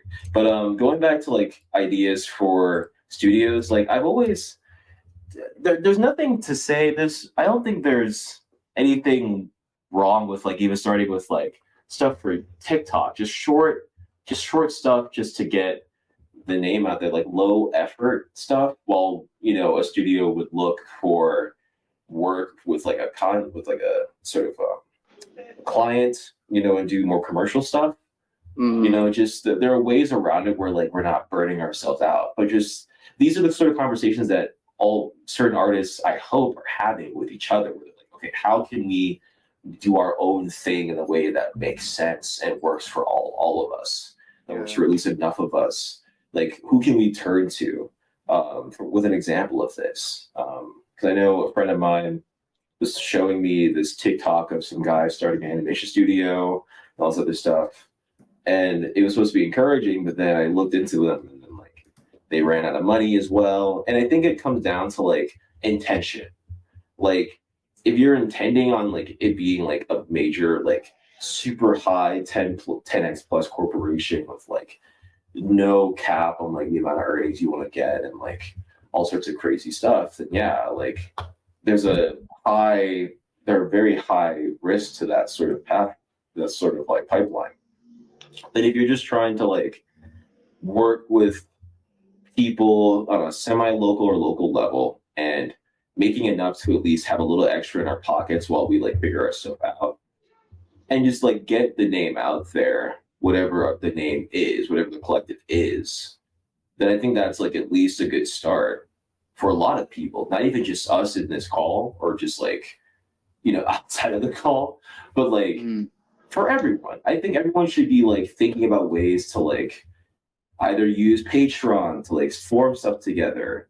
Because like we've been saying, animation's a team sport. I'm so fucking over the idea of animating by myself. Like I could do it. I just think it's dumb to me. It just doesn't make sense. Like why would I do that to myself? mm-hmm. When I could like work with other people and like feed off of that energy and then also give energy as well. And like we've seen what magic can come out of that synergy, can come out of that sort of like interplay. So I don't know. There's always hope in that regard, but only time will tell. Animators, federating. Like Animation's very together. expensive. That's why like an animation studio is really hard to make. It's really expensive. Maybe like That too. unofficially, like even if it's like not on paper, it's just like people that happen to work together, like just some sort of loophole to slip around it, I'm sure. But like it's something that like also has come naturally over time. But yeah, like that's kind of where my head's at. I also think just with the right investors, like I feel like there's totally folks out there who the last people we would even think about, who would love to get involved in like building a whole new evolution of animation, the animation scene. Like it would be corny to say it, but I could easily like, and this is probably not even true, but I could easily imagine like someone like Tyler the Creator with like all the money he's got, like being like, yes, like I fucking think animation's dope. Like I would love to like invest in your studio. And like not saying him, but somebody you wouldn't think like that would actually be willing. Someone even outside the animation industry. Whereas like we y'all know all about animation too, and like what really needs to get done to like make an animation. Um and again, too, compared to studios now, everything's like the 5 act structure. Yeah. Nothing's fun. Compared to like the Adult Swim, like we grew up with, the random robot chicken skits and stuff, Like I really miss things like that that really showed like, hey, we got like this little um group here and they got their own little sense of humor, whereas everything now is like the same sense of humor, Yeah. I'm like not laughing. Mm. There's like nothing funny. No, there's nothing. I can't think of really anything funny or good like that like we grew up with. Not to discredit, what people are trying to put out, but everything is just so in line with that 5 act structure, that it's like it's very underwhelming because then we were like, okay, here comes the climax and yeah, here comes the ending, and like, oh, we gotta always leave it ending in a way that's like, oh, maybe there'll be a movie next, And it's just like, why do we have to shoot for all that? Like, whatever happened to just, I don't want to say dicking around, but what happened to just dicking around?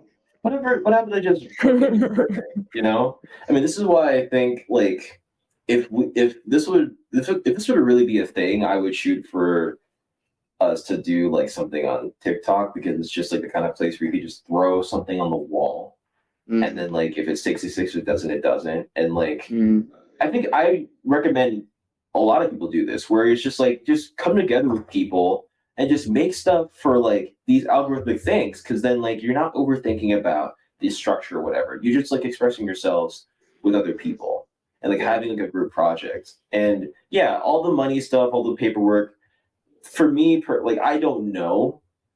I mean, I've tried doing my own thing and like forming a studio as well, and like ran into paperwork stuff and issues as well. But like, I don't want to let that get in the way of me like possibly having an opportunity to work with people and make something beautiful. And I think that's sort of like the thing that a lot of people crave these days. Because what you get when you join a studio is like, oh, here's the thing you're supposed to do it by X amount of time. And oh, by the way, even if you do an amazing job, there's a chance it was throw you to the streets and never speak to you again. As opposed to like having a relationship with these people early on and then doing something with them and like building each other, kind of supporting each other from the ground up. And then if we really want to get into it, like getting someone that's into business involved. Like my brother's super into business. I could get him involved, you know, like that kind of thing. It's really just not letting it get in the way. Because like what we've been talking about, there are so many studios that are just axing people like what, and we've got like so much in the show notes just in regards to this. Like there's a whole article in here about the Warner Brothers like shelving of this Coyote versus Acme movie, which apparently, yeah, I don't know if y'all want to get into this at all, but apparently lawmakers are looking at it as possible evidence for like litigation.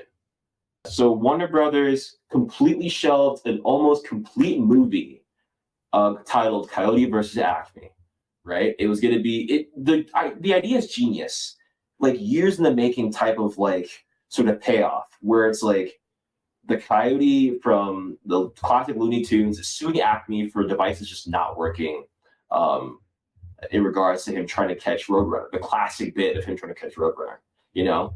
And in an ironic twist, this movie that was shelved about a litigation, about a court case, could possibly spur a court case with the DOJ. So the article reads, the fate of Coyote versus Acme appears to be sealed at Warner Brothers Discovery, following the revelation that the shelved Looney Tunes film would most likely be deleted, following the movie studio turning down offers from Paramount, Netflix, and Amazon. It seems the government might be getting into the mix. In a recent social media post, one U.S. representative stated that the trend of studios erasing films for tax reasons might be privy to government scrutiny. If you weren't familiar with the plot of Coyote versus Acme, the film would follow Wile E. Coyote attempting to sue the Acme Corporation for many products that failed to net the cartoon character his prize, the Roadrunner. The movie featured Will Forte as the lawyer for the Coyote, while Acme would be represented by none other than John Cena, a star of the silver screen of World Wrestling Entertainment. As many know, Coyote versus Acme hasn't been the only movie shelved by Warner Brothers Discovery, as both Batgirl and Scoob, Holiday Haunt, received similar fates. So Coyote versus the government. United States Representative Joaquin Castro who has represented the 20th District of Texas since 2013, had the following to say on social media with regards to Warner Brothers Discovery's recent decision. In quote, "I've spoken and written to the DOJ and the FTC about this disturbing growing trend in the entertainment industry. It's an anti-competitive, anti-worker, and predatory. Regulators should review a corporation's use of this tactic in evaluating whether to sue block future mergers." The rest of it goes on to read, the director of the scrapped film, Dave Green, posted on social media last year about the film. Green took the opportunity to thank those who helped create the film, while also stating how proud he was of the movie. In quote, "For 3 years, I was lucky enough to make a movie about Wile E. Coyote, the most persistent, passionate, and resilient character of all time." Okay, that's a bit much.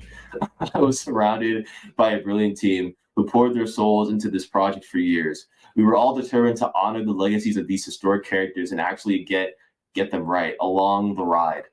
We were embraced by test audiences who rewarded us with fantastic scores. I was beyond proud of the final product, and beyond devastated by Warner Bros. Decision. But in the spirit of Wile E. Coyote, resilience and persistence will win the day." Do you think the Looney Tunes movie will somehow see the light of day in the future? Feel free to let us know in the comments and hit us up directly at EV Comedy to talk all things comics and anime. So yeah, that's the gist of the article. I'm not understanding. Why did they shelve it? From what I remember, it's for tax reasons. Straight up, like literally just to. Really? Like they said that? Well, I don't believe that Warner Brothers said that, but based on the trend from what they did with Batgirl, that's what the theory is, and that's what the paperwork would That's what the paper trail would lead anyone to believe. But we could get into it. I think it's definitely far too often. These corps like have projects greenlit and then they don't even come out. And I don't know, it sounds like they're also all the time wasting their own money by investing in these projects and then they don't ever surface. So this is Google saying this, y'all. So apparently, according to Google, from Verge, this is from a blur from Verge, like Batgirl and Scoob, Holiday Haunt, Coyote versus Acme got sent to the vault so Warner Brothers Discovery could get a tax write-off as part of its efforts to cut billions in costs following last year's mega merger. Mega merger. Mega merger. Yeah. Yeah. We're in that era. We're in the mega merger era. We're in the fucking mega mech era. Like the mech. Get a tax. Apple's gonna buy everything. I mean, we got something on Apple. We got an article on Apple in the show. Oh yeah, we already get. Go ahead and bring that up. We can get into that. But yeah, what are our thoughts on just the White Coyote nonsense? I love Coyote. Sort of shit. Why did they do that? Too. I also heard that Roadrunner wasn't going to be in the movie, so I was like, "What's the point?" Yeah. Wait, what? Yeah, that I had when I first heard about Coyote coming out. I heard that Roadrunner was not going to be in it at all, which I mentioned right there. They said like missing one of the most important part, which is Roadrunner. But it's like I wasn't excited, but to even just hear that they continue to waste production over and over again just really pisses me off because think about all those people who worked on it. I looked into today about mini rooms. Have y'all heard about those? Or heard that term, the mini room? Yeah, for rooms. Yeah. Yeah. So a lot of studios are practicing that right now, especially Paramount, where they assign a showrunner, represent like someone who has like go to rep and everything, to run this. They assign them to a little room, and they're like, okay, like we want a show like this, or like pitch us an idea. So it's literally they give them literally a mini room, and it'll consist of like 4 to 5 writers. Like a quarter of the people that they need, yeah. Yes, a quarter of the people they need, and they have the showrunner, and the showrunner is leading it, and then they have, and a lot of in these situations, the article I read was not really friendly at all. Like they would say, oh, the middleman writer who is like better than the newcomers but not good enough will probably like work their ass off. Was also too they'll include new writers, but then only to then have those new writers take part of whatever project they're assigned, and then they pitch the idea, and then they're like, okay, give us 2 more scripts to follow this pitch, and then that's it. And then they do that, and if they like it or not, they get approved. But then those writers in that mini room do not continue onto the project, and if they don't make the idea, they normally will cut off the newer entry writers and keep whoever is more higher, more replicable, more, how do I say? What's a good word for like reputable? Reputable? Is that a word? Yeah. Yeah, so they'll keep the better writers, and then they'll just keep repeating this cycle over and over. But yeah, it's pretty much just a room where they just make everybody bang their heads until they give them an idea, but then they just cut these people off immediately if the project is a go or if the project is even not a go. But mini rooms too, they're very challenging because when you get put in this mini room and say this is your first position, you're most likely not going to go any further than being in that mini room because it's a straight hierarchy in the mini room, and they immediately will be like, you're the new writer, you're getting cut. Like, thank you for helping us with this pitch, but that's it. Yeah. Why did I bring up mini rooms? Well, because we were talking about like slashing of crews, slashing of like shelving entire productions. It's just so it's so bad, and it's just like it shows at this point that they really. I wonder how far they were on it. Oh, like yeah. because they were like animating it already. Because that would be evil. Oh, that was already a full production. Like, Yeah, the Wile E. done, Coyote you was know? already fully done. So they Oh, animated really? it. It was going to be like a Roger Rabbit situation where Will Forte and Wile E. Coyote were the same shot. Fully fucking animated, fully fucking shot.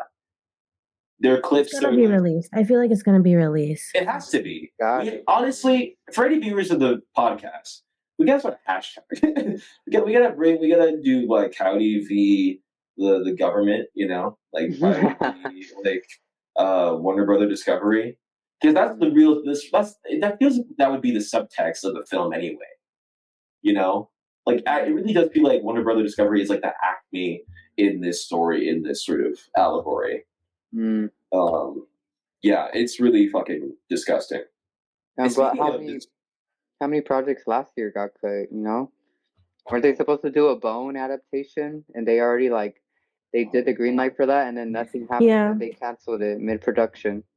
I remember I that. forgot about that. That made me mad, because I love Bone. I feel like that would have been good. Like, Bone, it would be beautiful animated, especially if they mimic the coloring and the line work.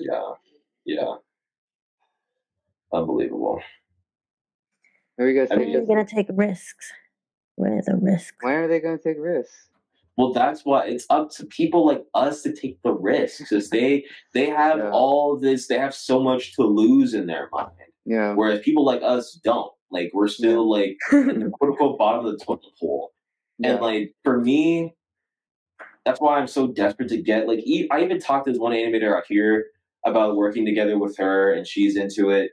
So like, where I like sort of boarding this thing on Dreams, which we should talk about, because I feel like for all the things that Dreams is missing, and for all the ways that Dreams is less than what people expected, and for everything that people are theorizing in terms of like when are they going to increase the price, when are they going to make a subscription base, sure, all valid concerns, but also like it is such, it's conceptually it is such a revolutionary tool to have an tool, an animation tool that you can take on the go with you, where you can essentially have like if you want to do a satellite production where you can make stuff on the iPad, send it to your friend to like kind of touch up or whatever, do their own thing, and like keep passing it around, constantly passing it like a like ripping the bonk, passing it around, you know, just over and over and over again until they kind of just we refine it. You know, I feel like that sort of thing it would be amazing, and it's just a matter of like people actually adopting that model. But it is valid that the concerns are valid. Like the tools have to be included. We have to get a fucking motion tool or moving tool. But yeah, what are your where are we at with Dreams? Where are we at with Dreams in the animation community in the zeitgeist? You know, Have you Dreams? dabbled Like with the Dreams app? Do you know the Dreams app? Dre? Dreams app? What? No. Yeah, the from Procreate. Procreate Yeah, made Procreate. it's called Procreate Dreams. It's an Oh, animation app. okay. Yeah. I wonder if there's news on that. Because ever since the hype of the release, I haven't heard jack shit besides like YouTube videos talking about is Dreams really what you know people promised it would be, and it's like, well, it just came out, so I don't know, but yeah, I mean, it really does. Yeah, but Dre, you have dreams though, like No, I I've haven't seen- tried it. I know, I mean, I've low key been kind of just jaded with art. I think I'm still burnt out from. that's fair. I haven't drawn at all, but I'll draw soon. It's Yeah, so fair. I mean, the art that already exists from you speaks for Yeah. itself. yeah. Oh, thank you. But, yeah, it really does speak for itself. But I was actually talking to Dre, like exclamation, because you have dreams. We talked about it off mic. Yes. Is it good?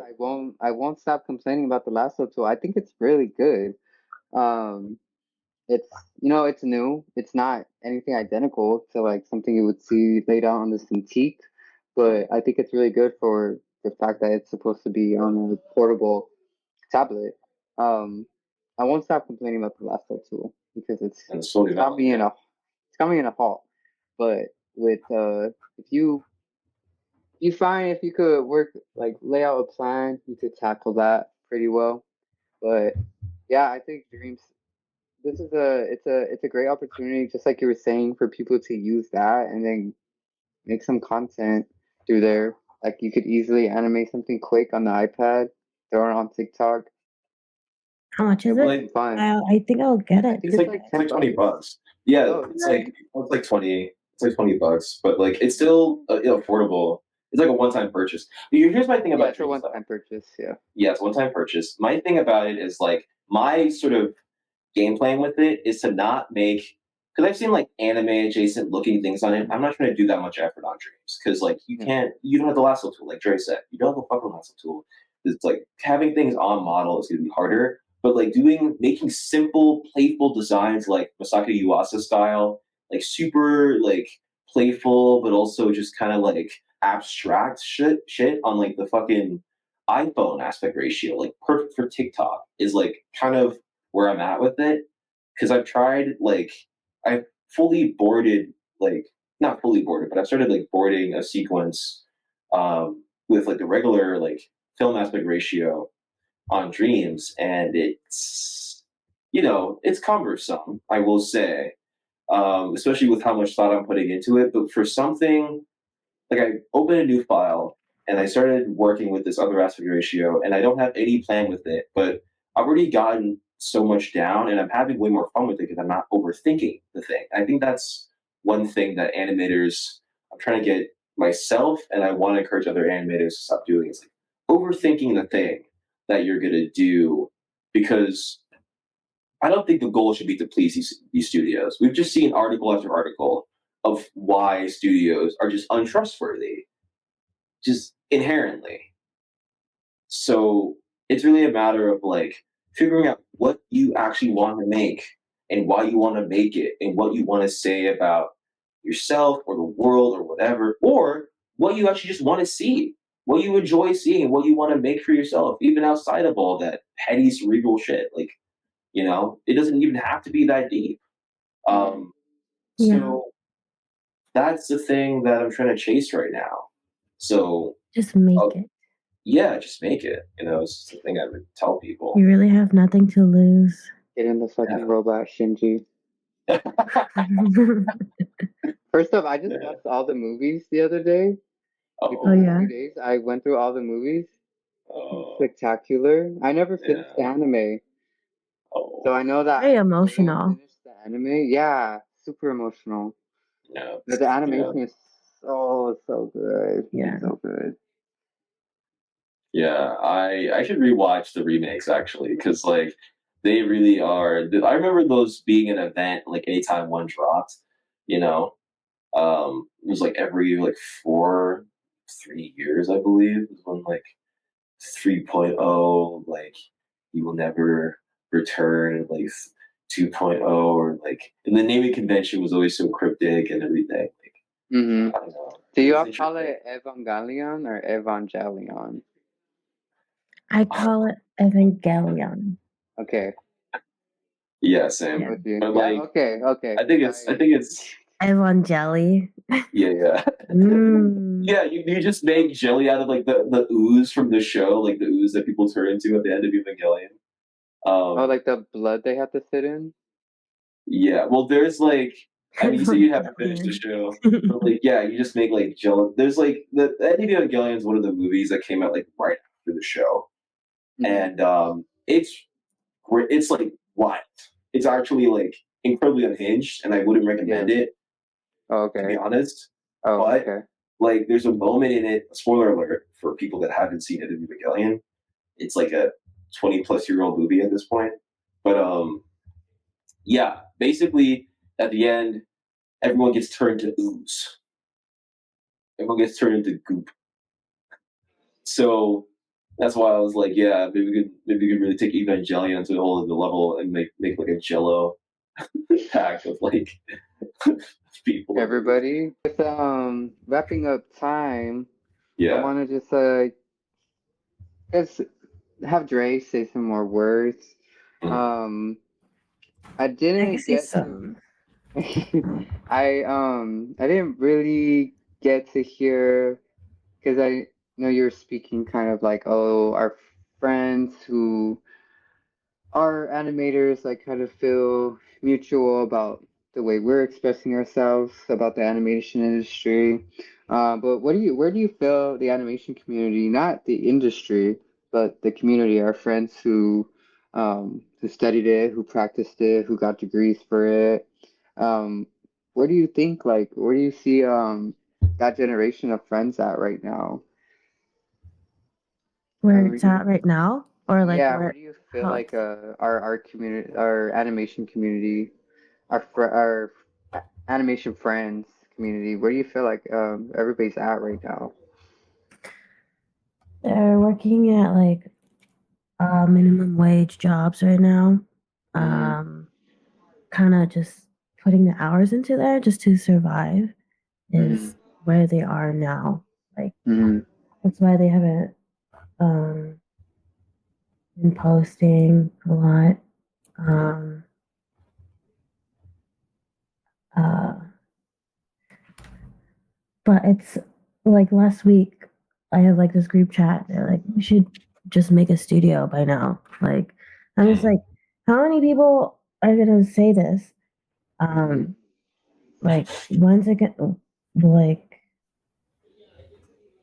studio When's it space gonna together? happen? Yeah, when's it gonna happen? Yeah. Yeah, I think Yeah. I think people miss each other a lot. yeah. And we're like entering like our late 20s, early 30s, so Yeah. Mm-hmm. it's definitely different because we're like when you get older, communication starts to like not be as frequent anymore.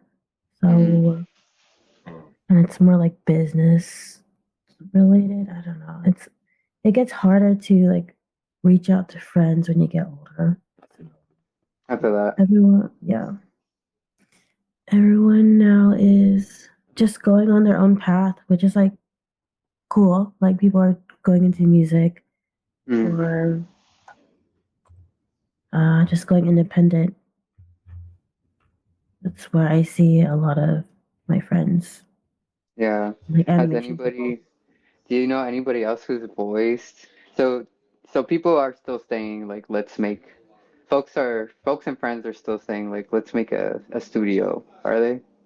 Yeah, like Okay. different Yeah. groups. Like I talk to like different kinds of like animation groups, and they're like, Mm-hmm. animation studio when? Studio when? And I'm like, oh my Mm-hmm. gosh, Mm, yeah, I would do it, but yeah.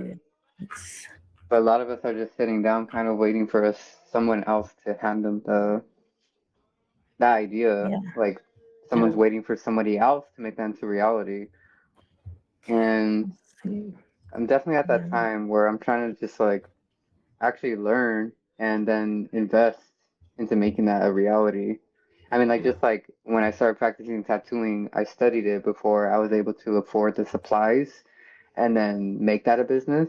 So it's the same thing with the animation studio, is I would love to just start studying exactly, and I'm sure Dre, you started looking into that because you were really trying to make that happen.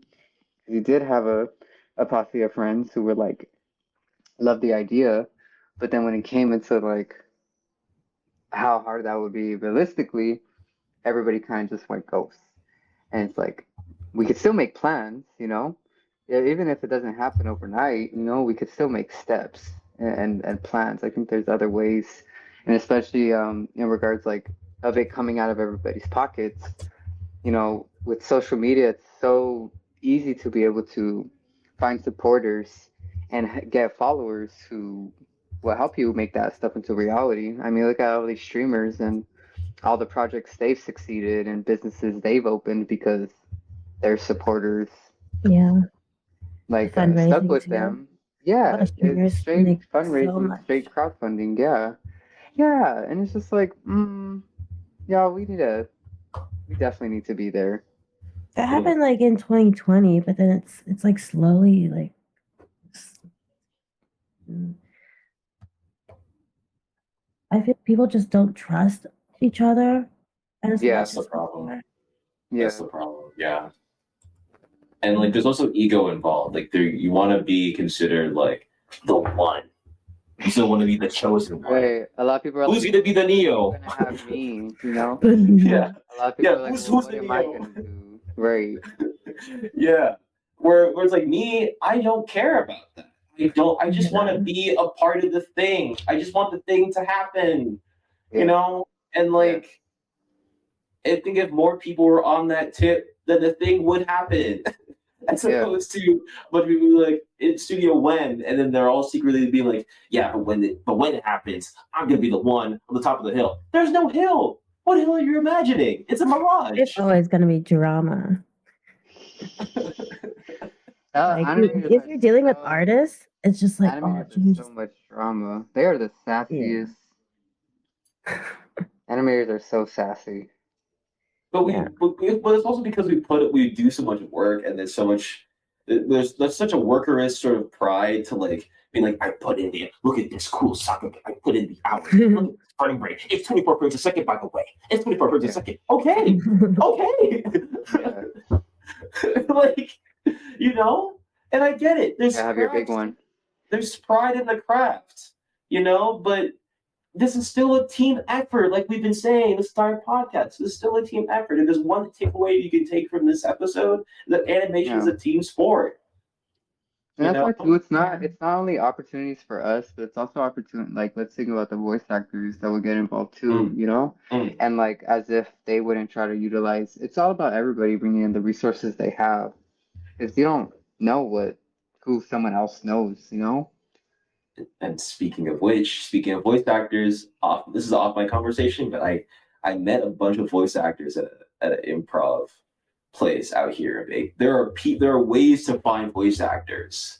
Like Mm. there are places that they congregate. You know, like if we There's were, so if many this is friends that I yeah, just know who aren't into the entertainment industry that I'm like, you would be a fantastic voice actor. that If too, like, that and too. I tell them too, if I had the opportunity to get you to voice act, would you do that? And they're like, yeah, why not?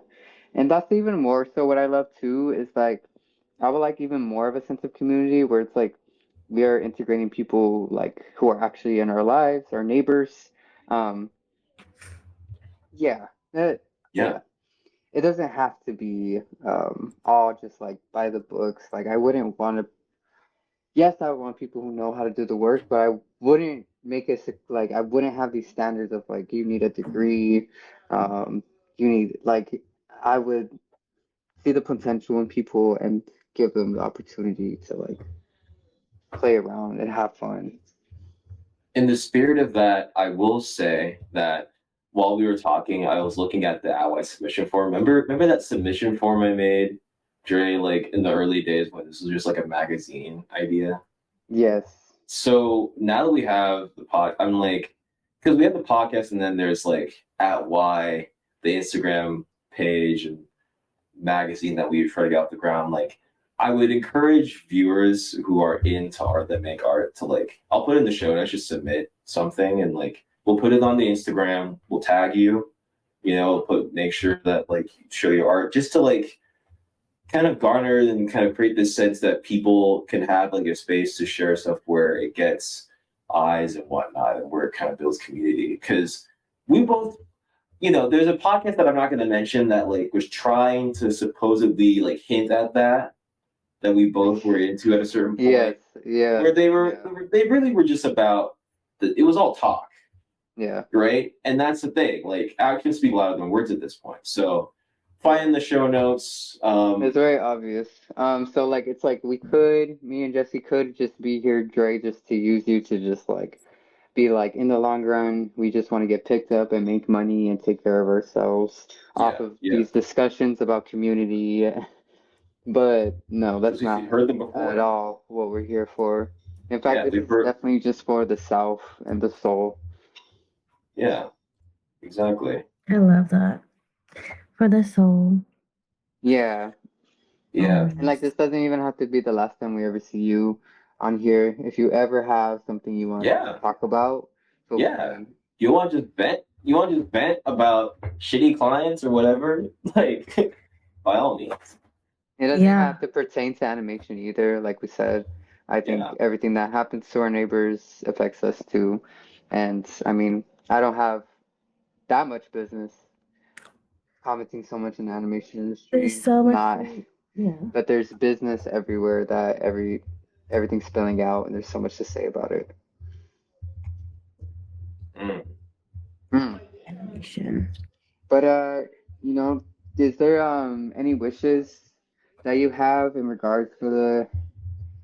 I mean, we probably have maybe talked about it, but just coming straight from you, being in working with studios, feeling, you know, moments of euphoria with projects and engaging with folks. What do you have to, you know, what do you have to say to folks who, you know, who are either not feeling connected to community? Um, what would you say to everybody out there who is like kind of sitting with what we're all been sitting, but obviously here we're trying to change the energy. But like those folks who don't have something like this, is there anything that you would like to say?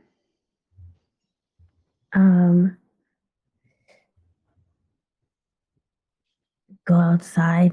No, Huh. no. Um, That's a good tip. Folks need to go outside. no, I think yeah, a lot of people are isolated right now. It's like interesting that you ask that because it's very relevant. Because people are more lonely or feel detached, I would say. We're in an epidemic. Just reach out to anybody, you know, even if it's like kind of cringe. Don't be a weirdo. Just reach out. Yeah. That's what I did. Mm. Like I don't even know how both of like you, Jesse, and Dre, like how we kind of met. It just happened. Yeah. It just happened. Yeah. Well, I remember being incredibly, for me and Dre specifically, I remember this was like 2021, right? Which Dre? You, Dre. Okay. Yeah, I know. Like, yeah, and also for the audience, I know it's gonna be incredibly comedic to like have you. You can Like, call me Andrea or Drea. yeah, Dre versus Dre.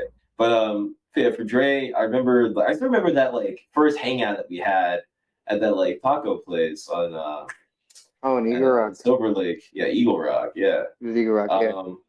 Because I hit him up like because I had a group of people that I would usually hit up, but I was tired of like reaching out because long story short, that was a very one-sided situation with those people, and I was like, I need to like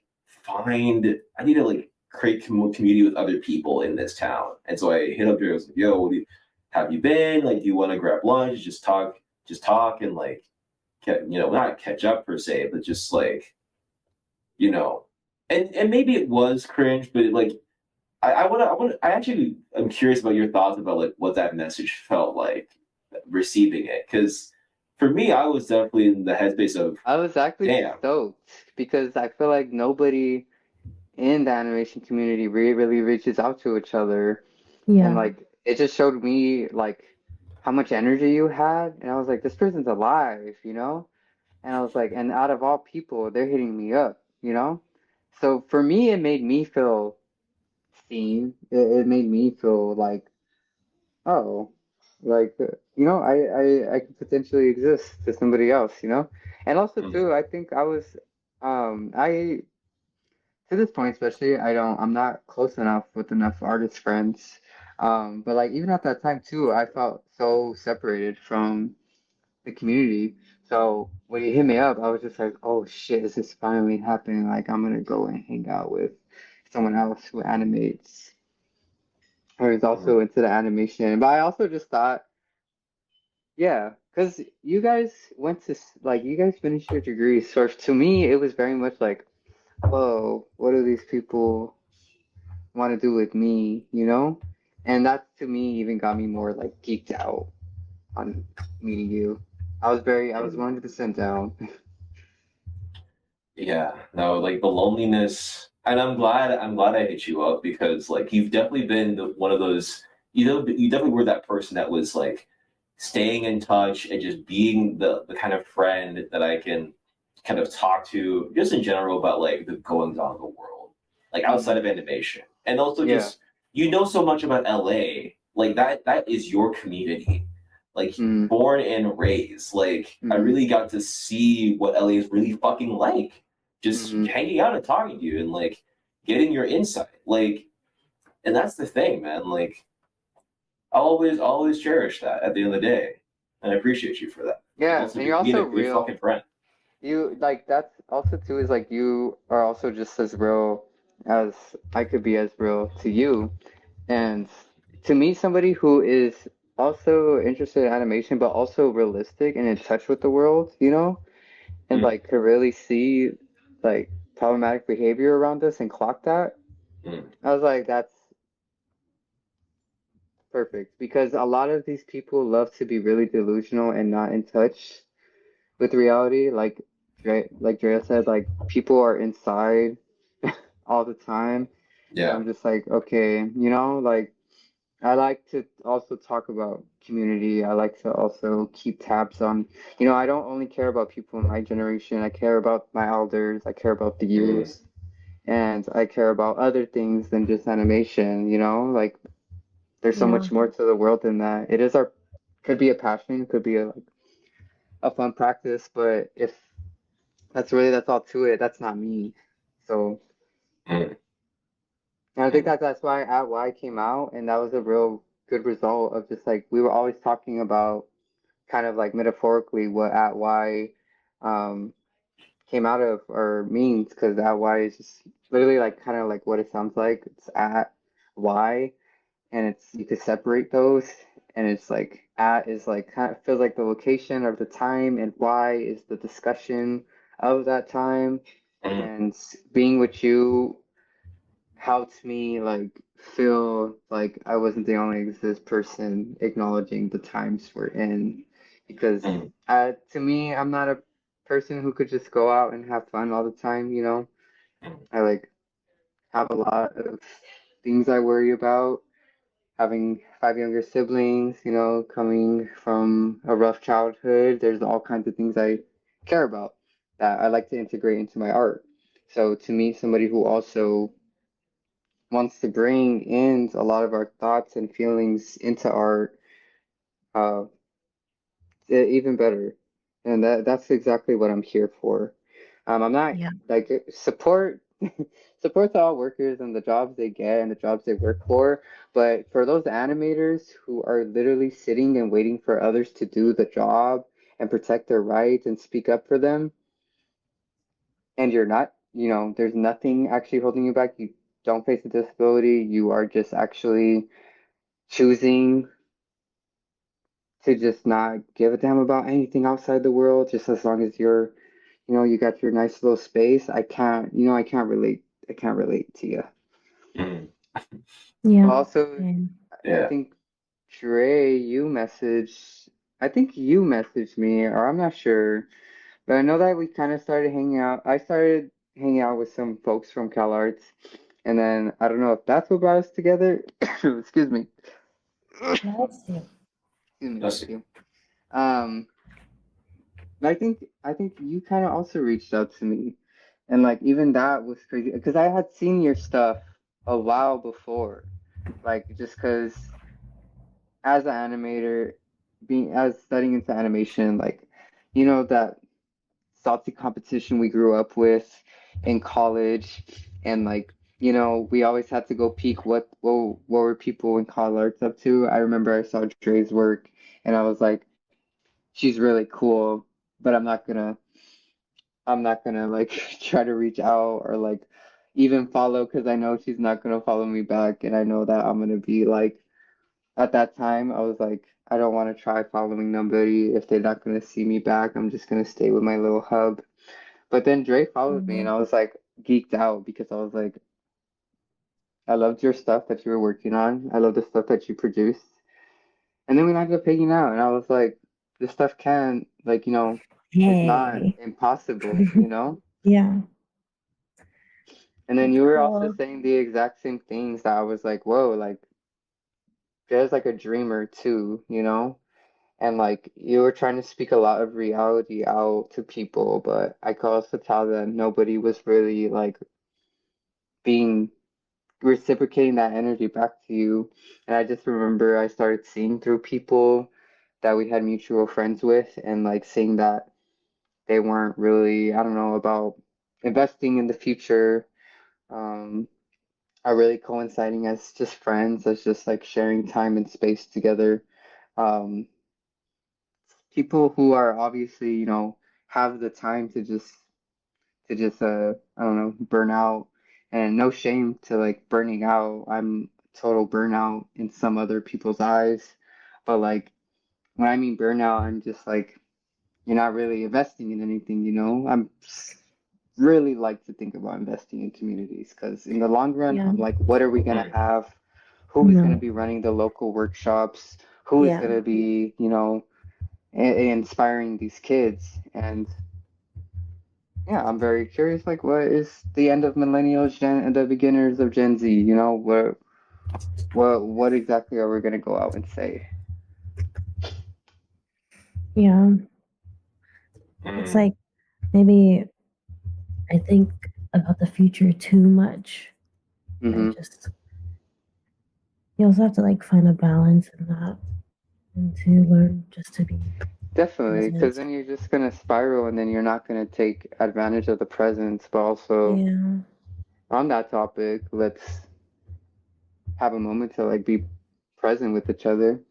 It's really nice to like have this experience right now. Yeah. Mm.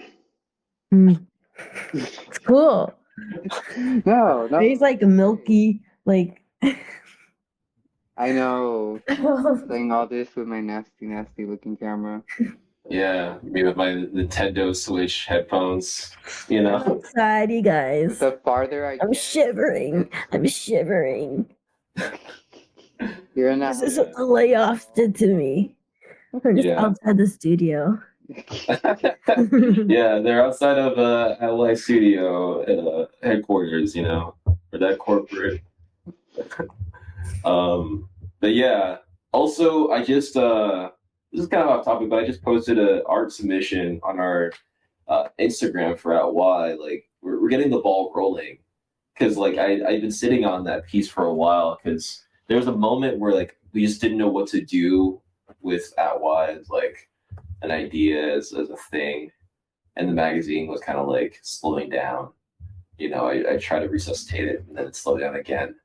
But like I don't know, like the idea of having it like as it exists now, like not worrying about going back to not overthinking it, you know, not getting into the nitty gritty, the details, you know. And I think a lot of people in ventures like this or in adventures like this overthink the details and try to like make it something that they try to over like work the vision, you know.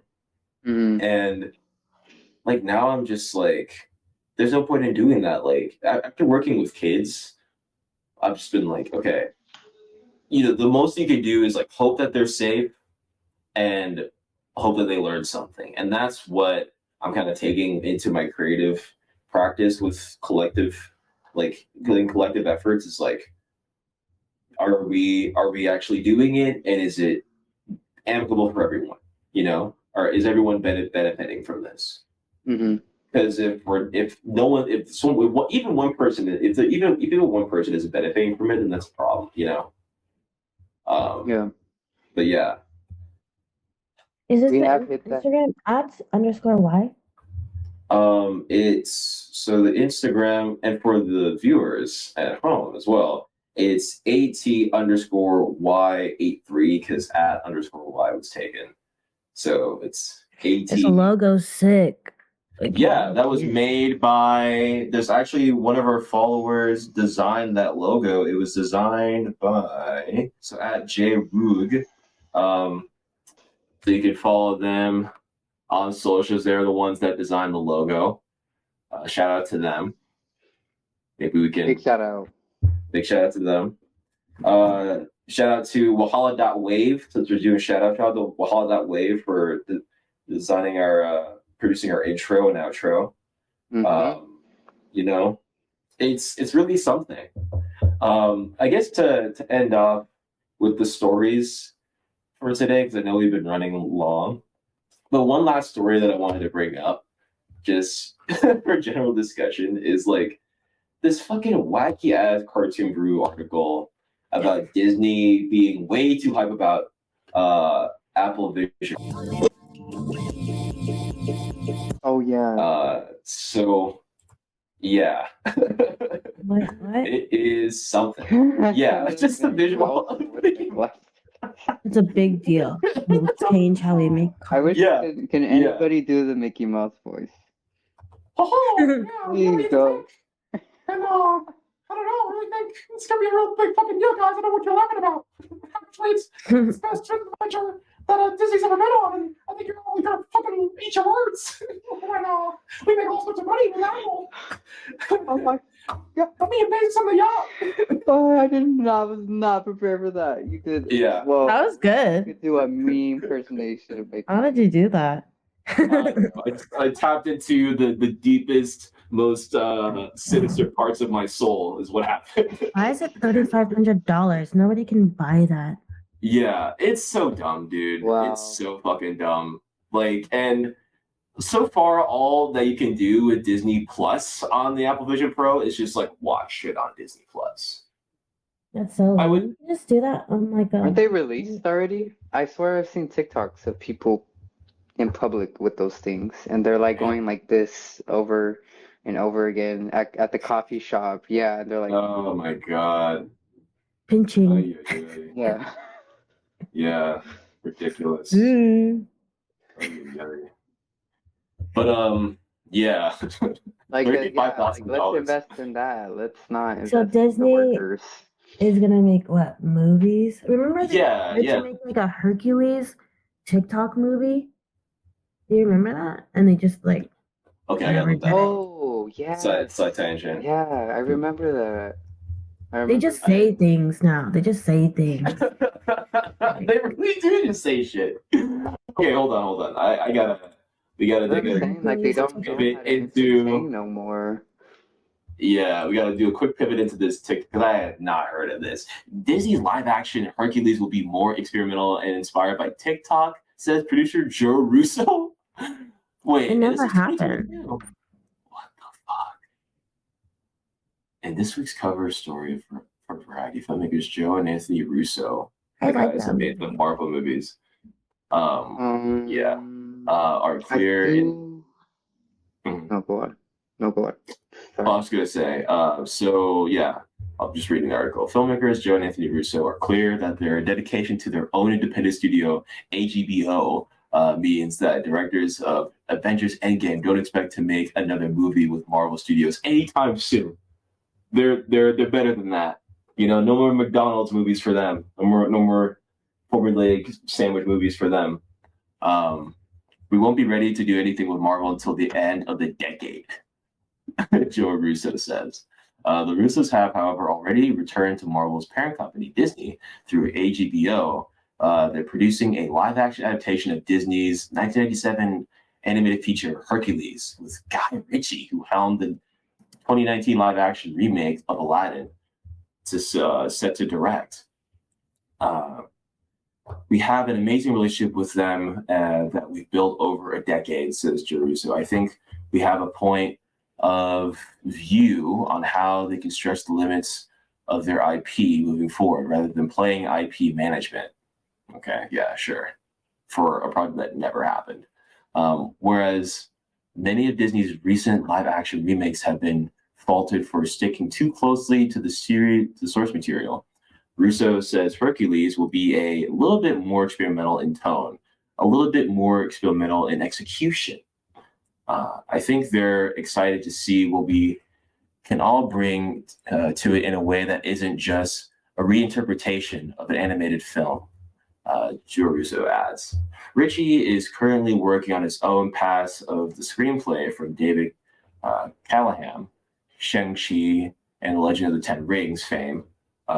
Guy is perfect for it because he has a penchant for experimentation, Russo says. The original Hercules, directed by the Little Mermaid filmmakers John Musker and Ron Clements, reimagines the legend of the Greek demigod as a story of a rising celebrity who becomes famous due to his acts of heroism.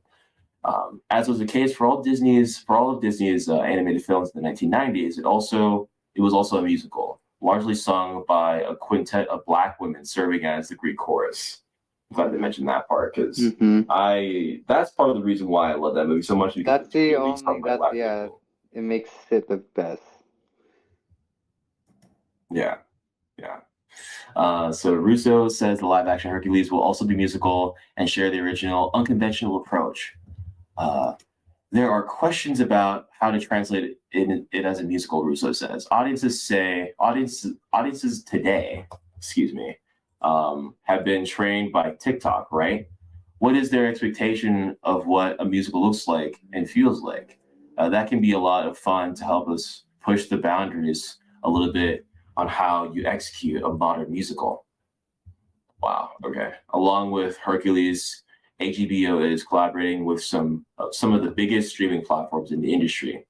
For Netflix, they're developing a sequel and prequel to The Gray Man and directing the sci-fi adventure The Electric State with Millie Bobby Brown and Chris Pratt. You hype, guys? You hype yet? And for Amazon Prime Video, they're producing the wildly ambitious spy thriller Citadel with Priyanka Chopra, Jonas, and Richard Madden, and a reboot of Butch and Sundance as an event series to Amazon, with Reggie Jean Page and Glenn Powell attached as the titular outlaws. And then that's it, I believe. That's just the article. Yeah. I don't know. This is the first time I've ever heard this. Yeah, and it's clearly just dead in the water. All right. Well, yeah, that's basically. The only thing you really need to know about it is that this executive thinks it's a big deal. This Alan LaBerge guy. That's pretty much it. Yeah. Show notes will be below the video. It's a big deal. CEOs love saying that. It's a big deal. It's a big fucking deal, guys. Because they put all their money into it. Yeah, they probably spend. The big deal, guys. I put $3 billion into it. Yeah, please be hype. Please. So we can animate the Lion. Yeah, so you can experience the Lion King live in your living room on in 420p, 820p resolution. Yeah. I wouldn't know what to look at. Yeah. I think you're missing the whole plot when you're just I don't ever put on VR headsets. I get over I don't like it. People I get also don't think PTSD. it's good. I don't think it's even good for the human body.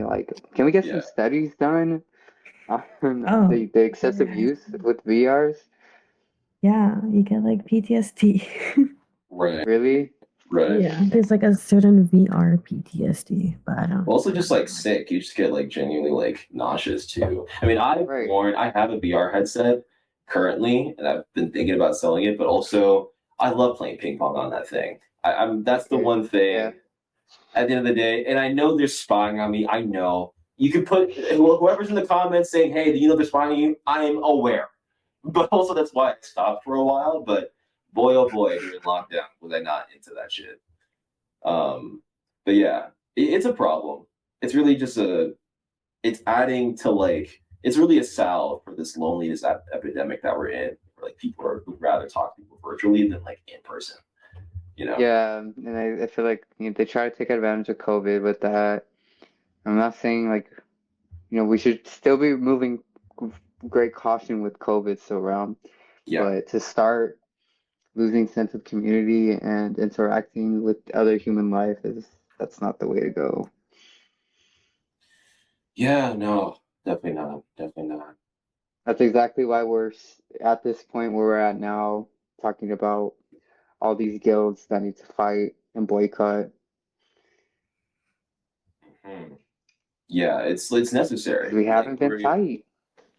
Yeah, we haven't been talking. We haven't been I You feel like gotta people walk thank you in out. the You chat. actually have to like walk out and Like Nick, yeah. just walk out. Yeah. Just not going to fucking work, you know? Like, That's why I'm like, are they? It's so slow. It's so slow. Yeah, yeah. everybody's motions are really slow. But I guess they'll join us later, you know, when it's more convenient for them. Yeah. Yeah. They'll join the movement at some point. What do they do? Maybe it'll be under duress, but either way, you know? Yeah, Either teach way. their own. Teach Each their own. All right. Well, that about does it for us here. Episode 2, another one for the books. And Dre Reyes, thanks again for joining us. Where can people find you and follow you on socials online? Just Dre.yes On everything. or AndreaReyes.art. But I just use Instagram or email. He's on Instagram. Yep, Yeah. that's yeah, where I'm at. Yeah. Yeah, I hope you had fun. I did. I'm excited to Yeah. see like what else you talk about. There's so much in line. We have already so many ideas for like just specific episodes. But I know for sure seriously. one goal that we just met with you was to get someone who is in the industry, who has had plenty of experience in the industry, and like where they're at now. I'm serving. Right. It's actually just the reality of everything. I was in the Yeah. industry and now it's back in time, like 5 years back in time. Like I'm back where I started, which is fine. I'm actually like excited. You know, There's so much time ahead of us. There's so much to refine. There's so much to refresh. right? There's so much to Imagine, build. yeah, imagine when we're like 40, 45. We have a lot of years. We do, hopefully. We do. We'll get a BBL. Yeah, BBL, some. Yeah. You're not just serving, you're serving reincarnated. You're serving Yeah. it's giving we do redux, remix. Yeah. Yeah. I actually, yeah, the transitioning was not satisfying enough. I decided I want big titties. Gazungas. I want some gazungas. I want some bags. Yeah. Wow, we're gonna end like this. That's great. Yeah. Well, Dre. So Dre ! Where can people find you and follow you and all your amazing stuff online? My @ was on here in the beginning of the show, but at the end it disappeared. But Yeah. you can find me at KillDre, DRAE. Find me on Instagram. Find me on Twitter. Our X. It's pretty dead on there. So X is like scary. Jesse, where can everybody find you? Yeah, so y'all can find me on Instagram at Equally Burrito. You know, and yeah, just find me there. You know, I'll be making stuff, doing my thing, and then you could find pod at Y at AT underscore 8 at underscore Y83 on Instagram. We'll be posting some art. You know, if you want to submit some art, we got a form in the show notes. You can submit some art. We can showcase it and everything If you else. have interest in coming on the show, please hit us up. Yeah, exactly. All right, y'all. So that'll do it from us. Take it easy. Stay strong, you know. Take care, everybody. Bye. Much love.